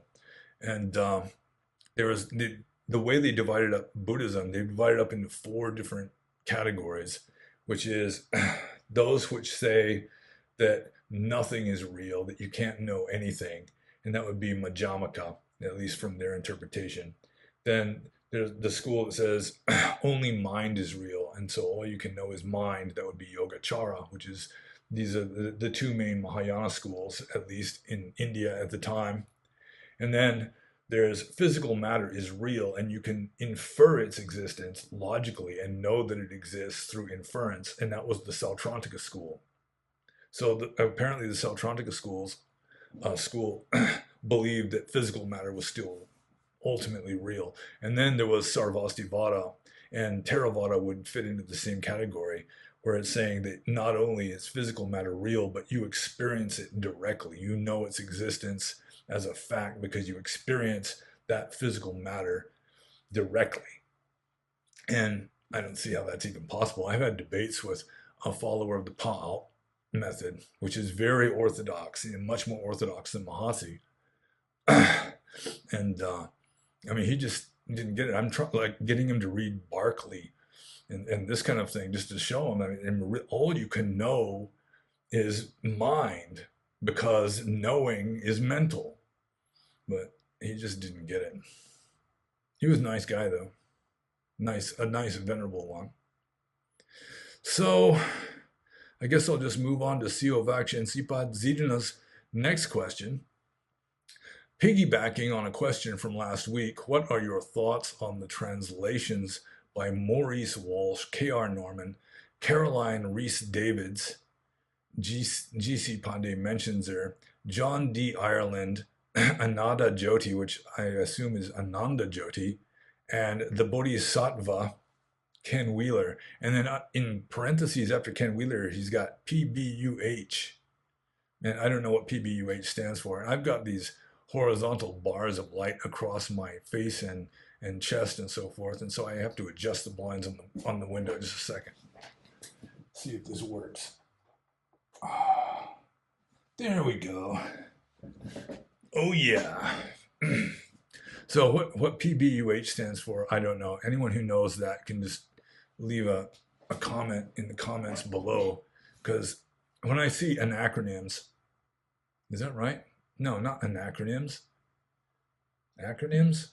When I see letters that stand for something and I don't know what they stand for, it kind of bothers me. I mean, when I first came back to America, I didn't even know what a MILF was. And LOL, it took me a long time to figure out that LOL means laugh out loud and not lots of luck or little old lady or something.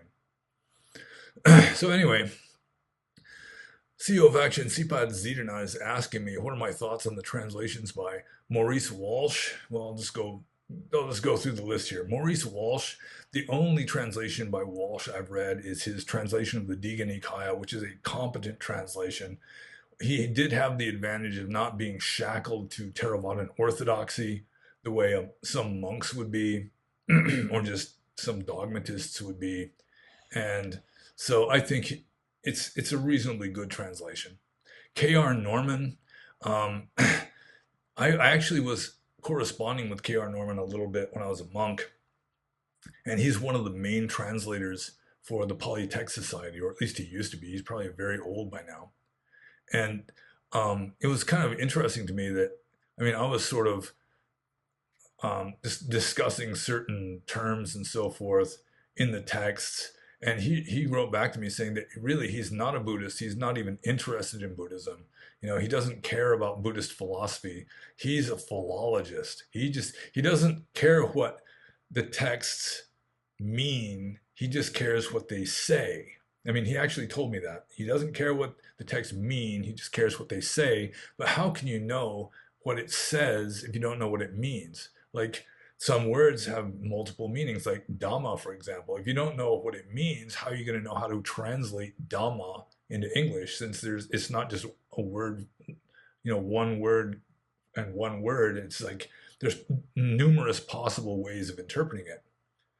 So, I mean, he's just a philologist. And with regard to the language, he understands the language really well. He understands the language probably better than anybody else, as far as I know.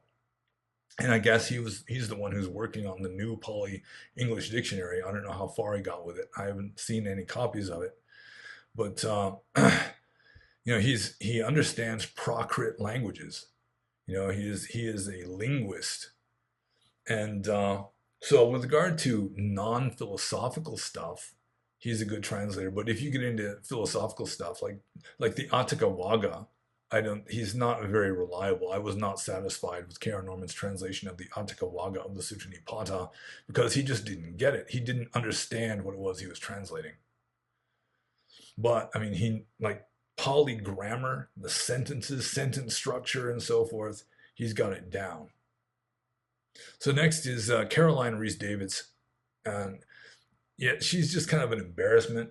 I think the reason why she got into translating Pali text is simply because her husband was into it, who was, I can't remember the acronyms of his name, Reese Davids. He was one of the first, one of the two main authors of the extant Pali English Dictionary, which is up there on the bookcase somewhere. That up on the top shelf in the ugly turquoise blue cover.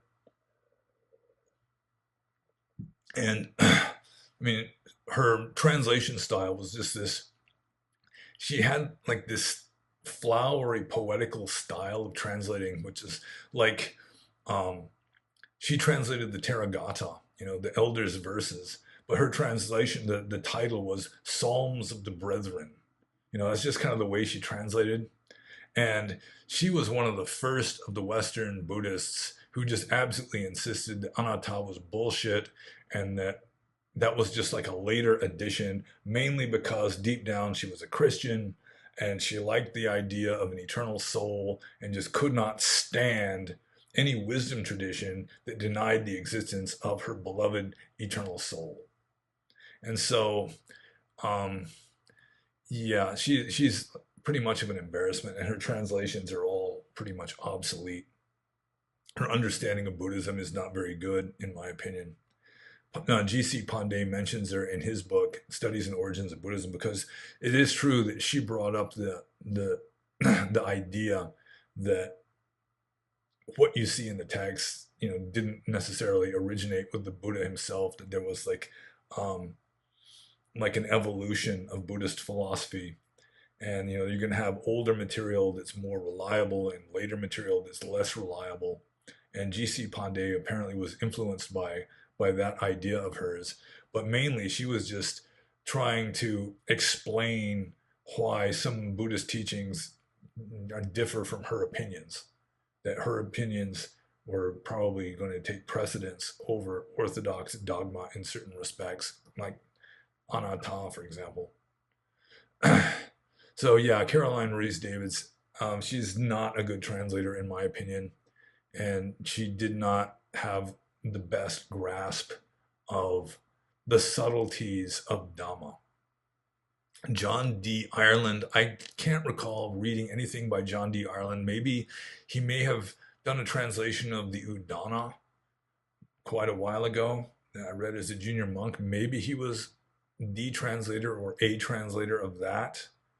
And yeah, I don't recall it well enough to know how good of a translator he was. I didn't know Pali well enough at the time really to say. So let's just skip John D. Ireland. Ananda Jyoti, I don't even know who that is. And Ken Wheeler, of course, the PBUH, Ken Wheeler. Yeah, I mean, he just butchers Pali. He's sort of a follower of Caroline Reese Davids without realizing it, because he also just cannot stand the idea of anatta, that the Buddha really did not assert the existence of an eternal soul. And so he just mangles and stretches and twists and tortures the Pali language to make it say what he wants it to say. And even though he claims to be one of the world's leading authorities, if not the world's leading authority on the Pali language and on early Buddhism, he's a snake oil salesman. Sorry to say. I mean, I don't want to be bad mouthing people gratuitously, but I was asked my question of his translations, and they're the worst of the lot. But then he would say it's just because I'm a dogmatist and I'm stuck in my ways and narrow-minded and don't realize that, whatever. So I'll just move on to the next question here. Also from CO Vaksha and Sipad Zidana. This is his, let's count them, shall we? 1, 2, 3, 4. His fourth and last question.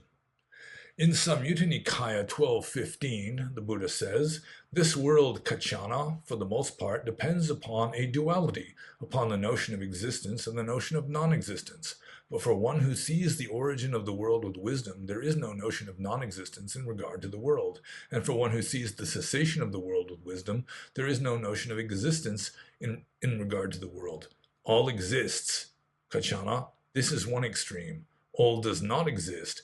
This is the second extreme. Without veering towards either of these extremes, the Tathagata teaches the Dhamma by the middle, which is dependent co-arising. The Buddha says that existence and non-existence don't apply to the world, not even talking about Nibbana.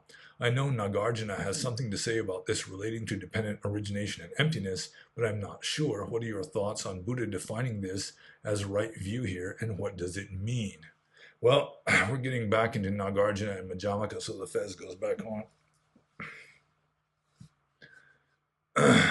It's important to get the eyes centered. Otherwise, it doesn't have the full effect. Okay. Well, I mean, this sutta, I think it's the Kachana Sutta, something along those lines, is referenced by Nagarjuna several times in his Mula Madhyamaka Karika. I mean, it's like most or many of his arguments are based on this sutta. I mean, this seems to be one of his main inspirations. And it was in a kind of Sanskrit. It wasn't the Pali version, but it was the equivalent sutta in like Buddhist hybrid Sanskrit. So, yeah, I mean, it's like Madhyamaka Buddhism is largely based on this sutta, this discourse to Kachana about how existence is one extreme, non-existence is the other extreme.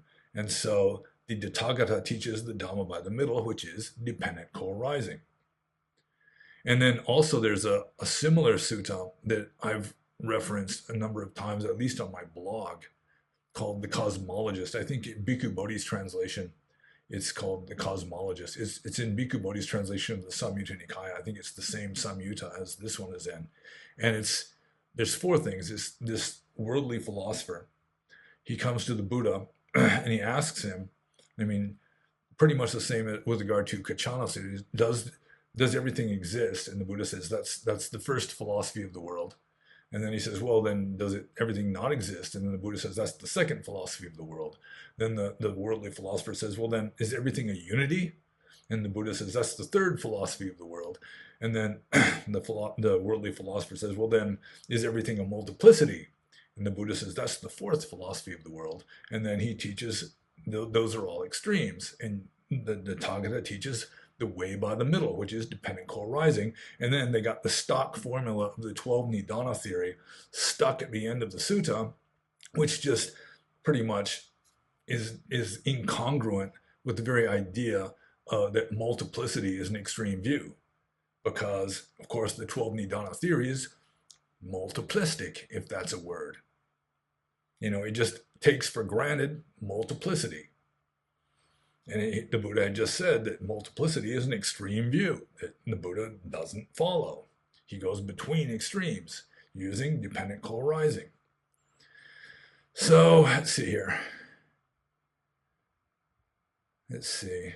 The Buddha says that existence and non-existence don't apply to the world, not even talking about Nibbana. I know Nagarjuna has something to say about this relating to dependent origination and emptiness. Yeah, the Mula Madhyamaka Karika, the whole book is based on that, pretty much, at least in essence. What are my thoughts on Buddha defining this as right view here, and what does it mean? Well, explaining dependent co-arising is so difficult that according to the legend, the Buddha himself almost became a Pacceka Buddha and just remained silent on the issue because he figured nobody would understand it. And if he couldn't teach it, how am I going to teach it?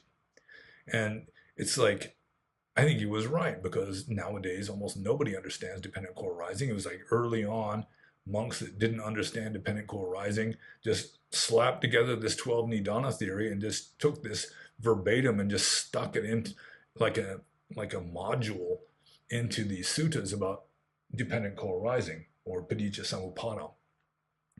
But I mean, it's like, I mean, I've explained this before. I mean, it's hard to understand, but it's like none of this is ultimately real. There is no inherent self essence. So you've got conditions that are virtually real that are like causing whatever it is that you're attending to seem real, and all of these causes are themselves the same thing, where you've got all these other virtual causes causing that, and you've got this entire virtual system like conditioning. It's like mutually conditioning itself.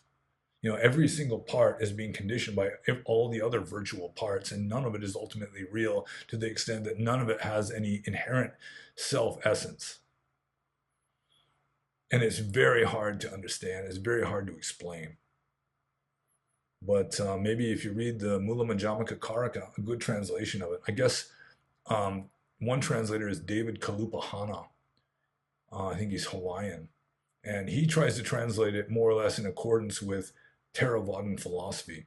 And I haven't read it, but that's like what I've read. I've read the criticism of the book. You know, the critics say that Kalupahana tries to turn Nagarjuna into some kind of Theravadan. So maybe that would be better than the version I read, which was a Tibetan translator or a Tibetan scholar who was a Westerner, but he specialized in Tibetan Buddhism, and he translated the Mula Madhyamaka Karaka from Tibetan instead of from the original Sanskrit. So let's see here. I think maybe I've answered this question, even though maybe nobody will understand the answer. But yeah, this Sutta Tukachana in the Samyutta Nikaya is really one of the main inspirations of Madhyamaka Buddhism. So I think I'll just move on to the next question here. Take the fez back off. This is from Stevens. And Stevens says, I always feel sentimental when I go home, and that's a type of bittersweet emotion, and it's hard to let go of that kind of suffering. Should I just be mindful of it and try to overcome my sentimental nature? Well, I mean, this question reminds me very strongly of the first time I came home to visit my parents after I'd been in Burma as a monk for like 7 years. Was it 7 years? Yeah, it was like 7 years. And I remember I got picked up at the airport by a friend of mine, and we're driving closer and closer to my hometown of Aberdeen, where my parents were. And I was just feeling this dread in my heart. And my friend who was driving me there, he wanted to make a stop somewhere else. And that was like this relief. It's like, you know, I get like a half-hour reprieve from going home and facing the parents. And I get home, and it was just like this strain in my heart. And my parents, you know, in a way they're happy to see me, but in a way they're really sad because I was like a monk who had just left the country and they hadn't seen me in years. And I was just going to be staying there a few weeks and then just go right back to Asia again. And after, you know, making my hellos and giving the hugs and everything, I wanted to just kind of sit in this little cabin in the backyard.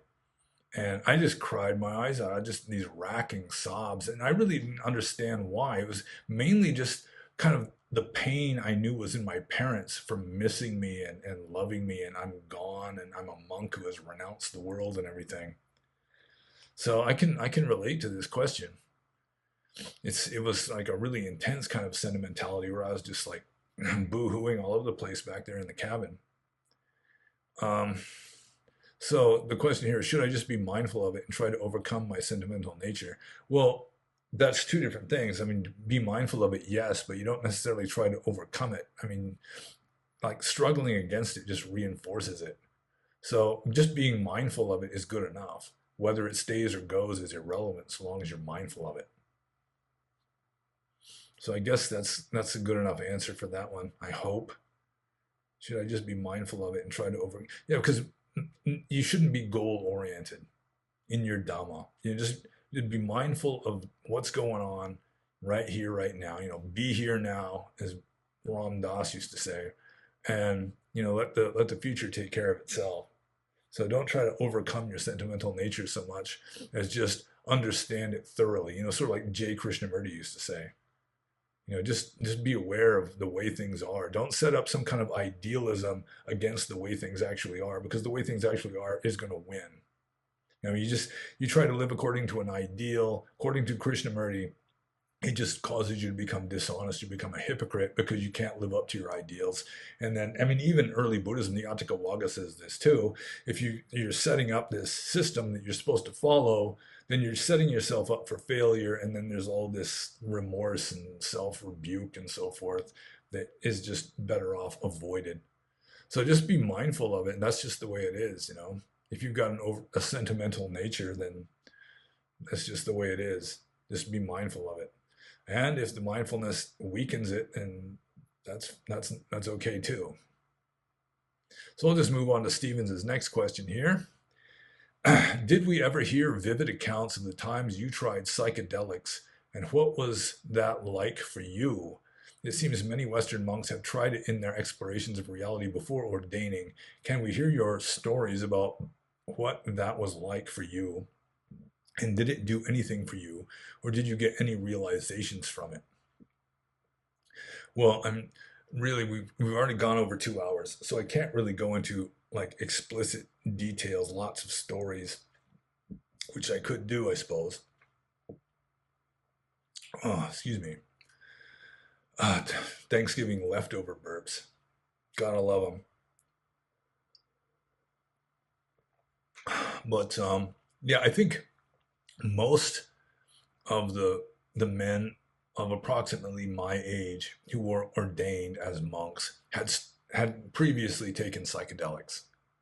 It's not just any kind of drugs, not like narcotics or something, amphetamines, that kind of thing, but like the so-called mind expanding drugs like LSD, mushrooms, maybe mescaline. And it just opens up, I mean, it sort of induces mystical states. At least in me, it does. Almost every time I took LSD, I had some kind of religious experience. And it was like a mystical state where um, it's like, it just seems more real than your ordinary, normie kind of perception of the world. You're in a more intense, more expansive state.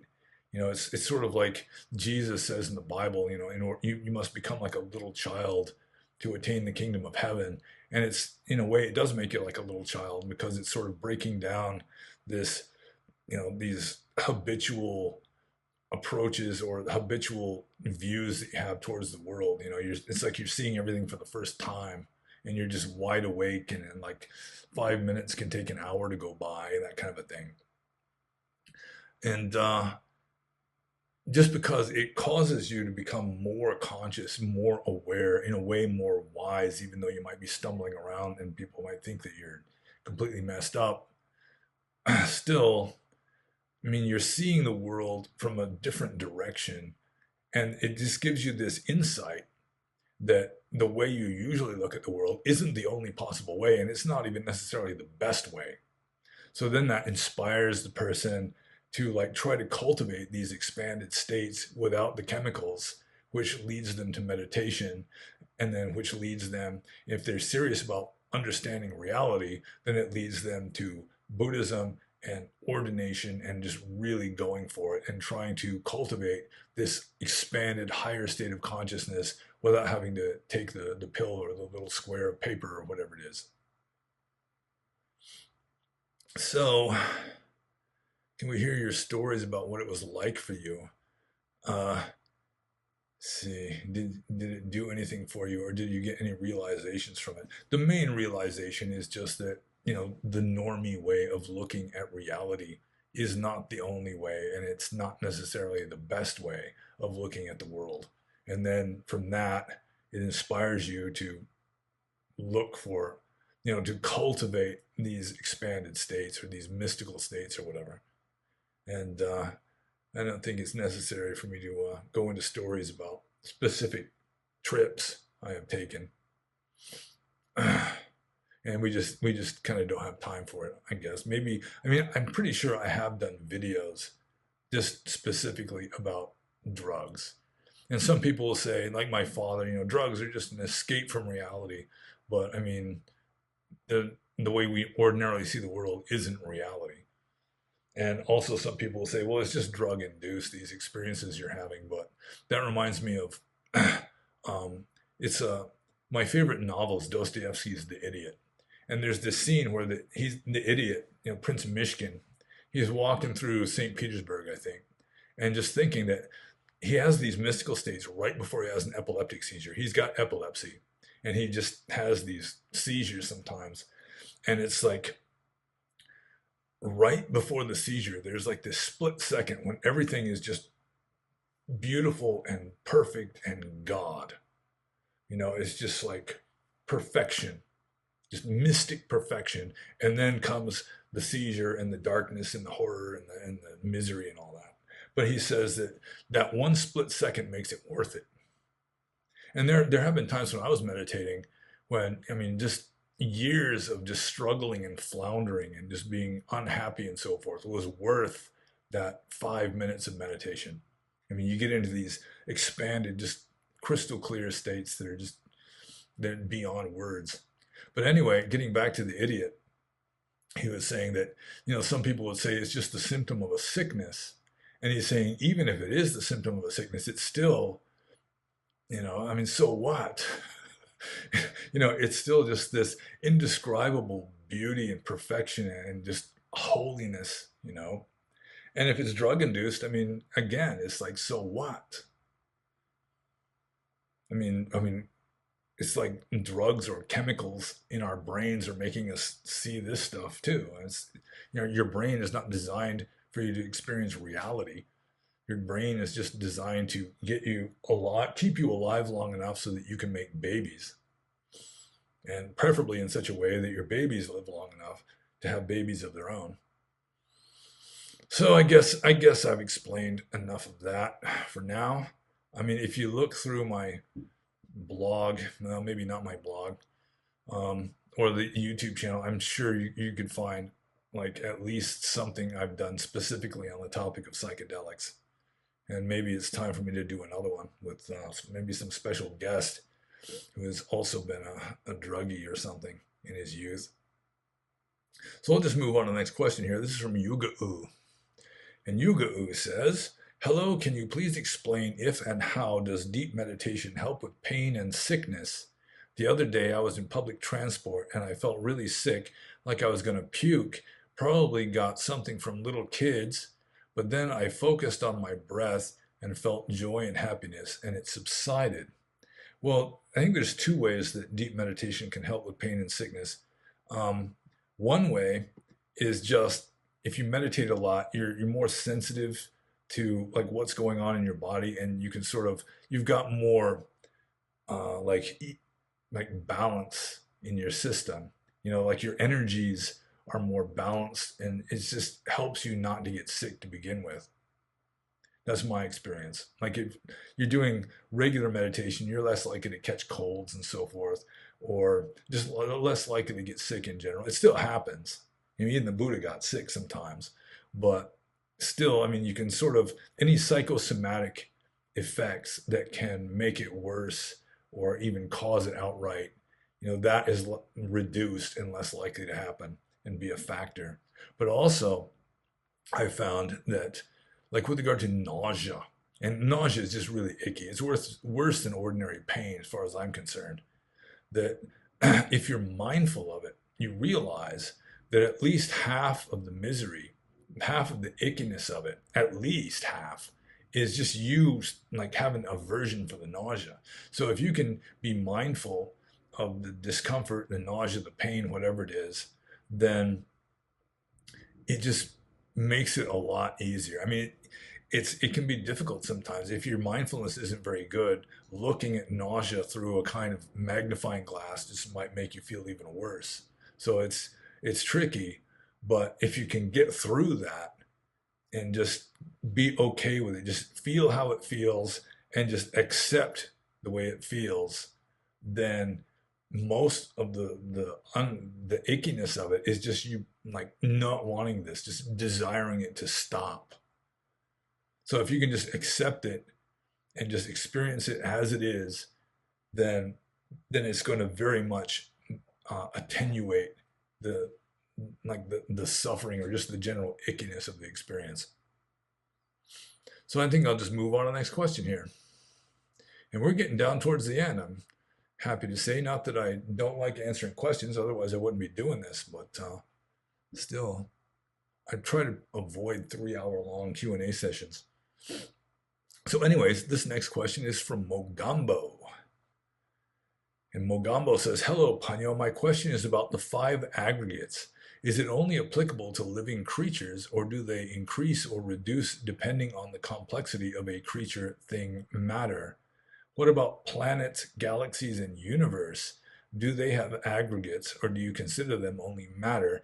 If we are a byproduct of this universe and are conscious, so is the universe conscious? Does it have karma as well? Well, that's an interesting question, or a series of questions. So I got to make a space here because he had the question mark and then no space before the next question, which kind of bothers me a little bit, to tell you the truth. So anyways, the 5 aggregates, is it only applicable to living creatures? Well, the 5 aggregates themselves would have to be applicable only to living creatures, not necessarily living in a biological sense, but conscious beings that have some kind of mentality, because 4 of the 5 khandhas are mental. You know, you got just physicality. If you even want to assume that the physical matter is real, then you have at most one physical khandha, one physical aggregate. So that part of it, yeah, the 5 khandhas would be applicable only to conscious sentient beings. But they do increase or reduce depending on the complexity of the creature or thing of matter. Like, if you're in the formless realms, you don't have a physical body or anything resembling a physical body. So you have at most 4 khandhas there. Or, yeah, I mean, definitely at most 4 khandhas. Some creatures like plants, I mean, they don't have perceptions as far as I know. They don't have intentions. They might still have a kind of feeling, you know, a kind of consciousness, kind of rudimentary consciousness. According to the ancient texts, plants are called ekindriya jiva, which means one faculty life. All they have is a sense of touch. They can't see or hear or taste or think, but they can still feel in this vegetative sort of manner. So, yeah, so plants or very primitive animals like a jellyfish, they might not have the full 5 khandhas. In fact, I have this theory that even insects or like arthropods, they really don't have perception or volition. They're just like little meat robots. They might still have feelings and consciousness, but they don't have any like thought process. You know, they don't have a central nervous system the way we do. They don't really have a brain the way we do. They just got like 2 nerve cords with sort of ganglia every once in a while. So let's see. Planets, galaxies, and universes. Well, if the planet has any kind of conscious life on it, then the planet would have to include the conscious life as part of its makeup. I mean, planet Earth has got consciousness on it because we are part of planet Earth. I mean, we're not separate from planet Earth. And so planet Earth, at least, has got, you know, mental states, mentality. So presumably with galaxies, the entire universe, do they have aggregates? Yeah, I mean, I guess I'd have to divide this up from orthodoxy, in my own opinion, which is pretty common on these Q's and A's. You know, I have to give the orthodox position and also my own personal belief when I don't accept the orthodox position, which is the way it is here. I don't believe that physical matter is real ultimately. And I do think that the entire universe is conscious. So even a hydrogen atom would have this rudimentary little spark of consciousness to it, even though a hydrogen atom can't think or perceive anything. It's just this primordial little elemental speck of consciousness. So, yeah, I would say the universe is conscious. Even an Orthodox Theravadan would have to say that at least parts of the universe are conscious because we are parts of the universe. Sentient beings are parts of the universe. And the universe itself, does it have karma? You can say that the universe is caused by karma, that it is karma that generates this universe. And it's the collective karma of all the beings in it that are creating this universe. And when it first starts, before there's any beings in it, it's the beings that are waiting.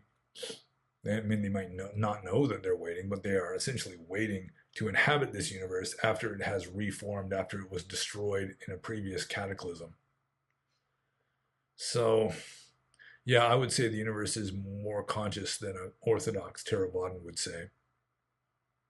And I'm not sure really if I've answered Mogambo's question adequately, but I think I'm not sure how to answer it any better. So I'm going to move on to the next question, which is from PSA. And I think PSA is asking a joke question here. And that's, what do you think about what Joe Smith's wife is doing to him? And I was just like 5 minutes before I read this, I was thinking that, yeah, it would be a kind of joke question. It's like, what is your opinion of Bob Wilson? Because, like, the guy with the big toe up above, somebody asked me a question about this guy with the big toe. And it's like, what is my opinion of him? And like most of the time, if it's somebody relatively obscure, I have no idea. It's an easy question to answer. It's like, I don't know. I never heard of the guy. And so I think PSA has had a similar feeling about um, people with big toes and stuff. Not that, what was it, White Ash Piper that asked that question? Here, let me scroll way the hell up here. Still scrolling. Oh, here we go. Yeah. Yeah, it was White Ash Piper. He asked me about, now I got to scroll back up again. Tom Campbell. Yeah, so a lot of the time people ask me about someone who isn't like a high profile Buddhist or high profile spiritual teacher or something. They ask, he's some relatively obscure philosopher that most people never heard of. There's a good chance I've never heard of him either. And it's the same with Joe Smith and his wife here. It's like, I don't know. Yeah. So I think PSA was just kind of making a joke because he's probably never heard of a lot of these people either. Sometimes I have heard of them, and then maybe I can say something useful or at least entertaining. But Tom Campbell and Joe Smith, or his wife, Mrs. Smith, yeah, I don't know who they are. So I'll just move on to the last question, the very last one that was just asked right under the wire. It was just asked a matter of minutes before I started doing this. And that is from Toronto Nat. And Toronto Nat says, well, maybe he asked it earlier than that. But anyway, Toronto Nat says, does taking precepts and refuges online still count? And that's, yeah, it's sort of a timely question nowadays when a lot of people are taking precepts and refuges online. Like when I was living alone in the West, sometimes I would make confession over the phone, and that counted. I'd still like squat down and uncover my shoulder, my right shoulder, and I'd be holding the phone like this, trying to put my hands together and hold the phone up to my ear at the same time, and I'd be making confession that way. Hambande Saba Apadio Ikromi. So, yeah, I think taking precepts and refuges online counts, especially if it's sort of live. You're doing it over Skype or Zoom or over the phone or something. I mean, if you're just texting, you're texting on a message board or something, it might not be as efficacious. But really, taking the precepts and the refuges from somebody else, like from a monk, it's really not taking it from a monk. I mean, in that way, you're just having a witness. You're having like a spiritual benefactor who is sort of endorsing you and helping you and witnessing what you're doing. But I mean, the main point is to really take the refuges and take the precepts. And I tried to explain that to the Burmese who are kind of spiritual materialists and think that you're going to get merit for taking the precepts, even if you have no intention of keeping them. Just going through the ceremony is earning merit. And I'm trying to tell them, it's like you're better off not taking them officially and keeping them unofficially than taking them officially and then just not following them. It's sort of like, I remember one time I was living way the heck out in the woods, and there were these hillbilly types, Burmese hillbillies, who came to visit me, and I'm trying to teach them this same thing. It's like I gave this example from, I think it was from the New Testament, where you got a father has two sons, and the father tells the sons, you got to go out and plow the fields today. And the one son says, I don't want to do that. I'm not going to do it. And then the second son says, okay, father, I'll go plow the fields like a good boy. But then the first kid who said, I don't want to do it, actually, he has a change of heart or something, or he was just in a kind of a grouchy mood that morning. He hadn't had his coffee yet, whatever. He goes out and plows the fields like his father told him to. Whereas the other one who said, I'm going to plow the fields like a good boy, he doesn't do it. He just fucks off. He goes and does naughty things or something. And so I asked this Burmese hillbilly, which son did better? The one who said yes to his father and then didn't do it, or the one who didn't say yes to his father but then wound up doing it anyway? And it was just too abstract. It was like tilt, and he just didn't get it. Error lights lighting up. It just blew his mind. He just did not know how to answer. But I mean, that's the way it is. I mean, it's obviously the point in the Bible is that the son who says no but then goes ahead and obeys his father, eventually is the better son than the one who says he's going to obey his father and then doesn't. And it's the same way with taking precepts and refuges. I mean, you're better off not taking them and then following, or just like not officially taking the precepts and then just keeping the precepts unofficially, than just going through the ceremony and all that and then not keeping them. And so, I mean, doing it online it's just, I mean, taking the precepts and the refuges, it's just kind of, you're being witnessed, and it's, kind of reinforces your resolve to be doing it in front of a kind of spiritual authority figure. But really, the whole point of it is just, do it in your heart and just do it conscientiously. And it doesn't matter what ceremonies are done or not done, but you can do it like online. It's better than nothing, I suppose. Like I said, I've done confession over the phone or over Skype or something. So that's it. That's the last question. By golly. And it's less than 2.5 hours too. And that was a lot of questions. That was the proverbial boatload of questions. And so if you got any more questions, feel free to include them in the comments below. If you have access to the Discord server, you can ask them there. If you have access to the Subscribe Star, you can ask them there. And like and subscribe if you haven't done so already. And be sure to check out the URL links, including my now defunct nipapancha.org website, which might still be on the list, but it's no longer alive. Everything that has a beginning has an end and all that. But we're going to have a new website, probably with a different domain and a different domain manager or something. And so check that all out, and maybe check out my books that are on the list down there towards the bottom, and be happy.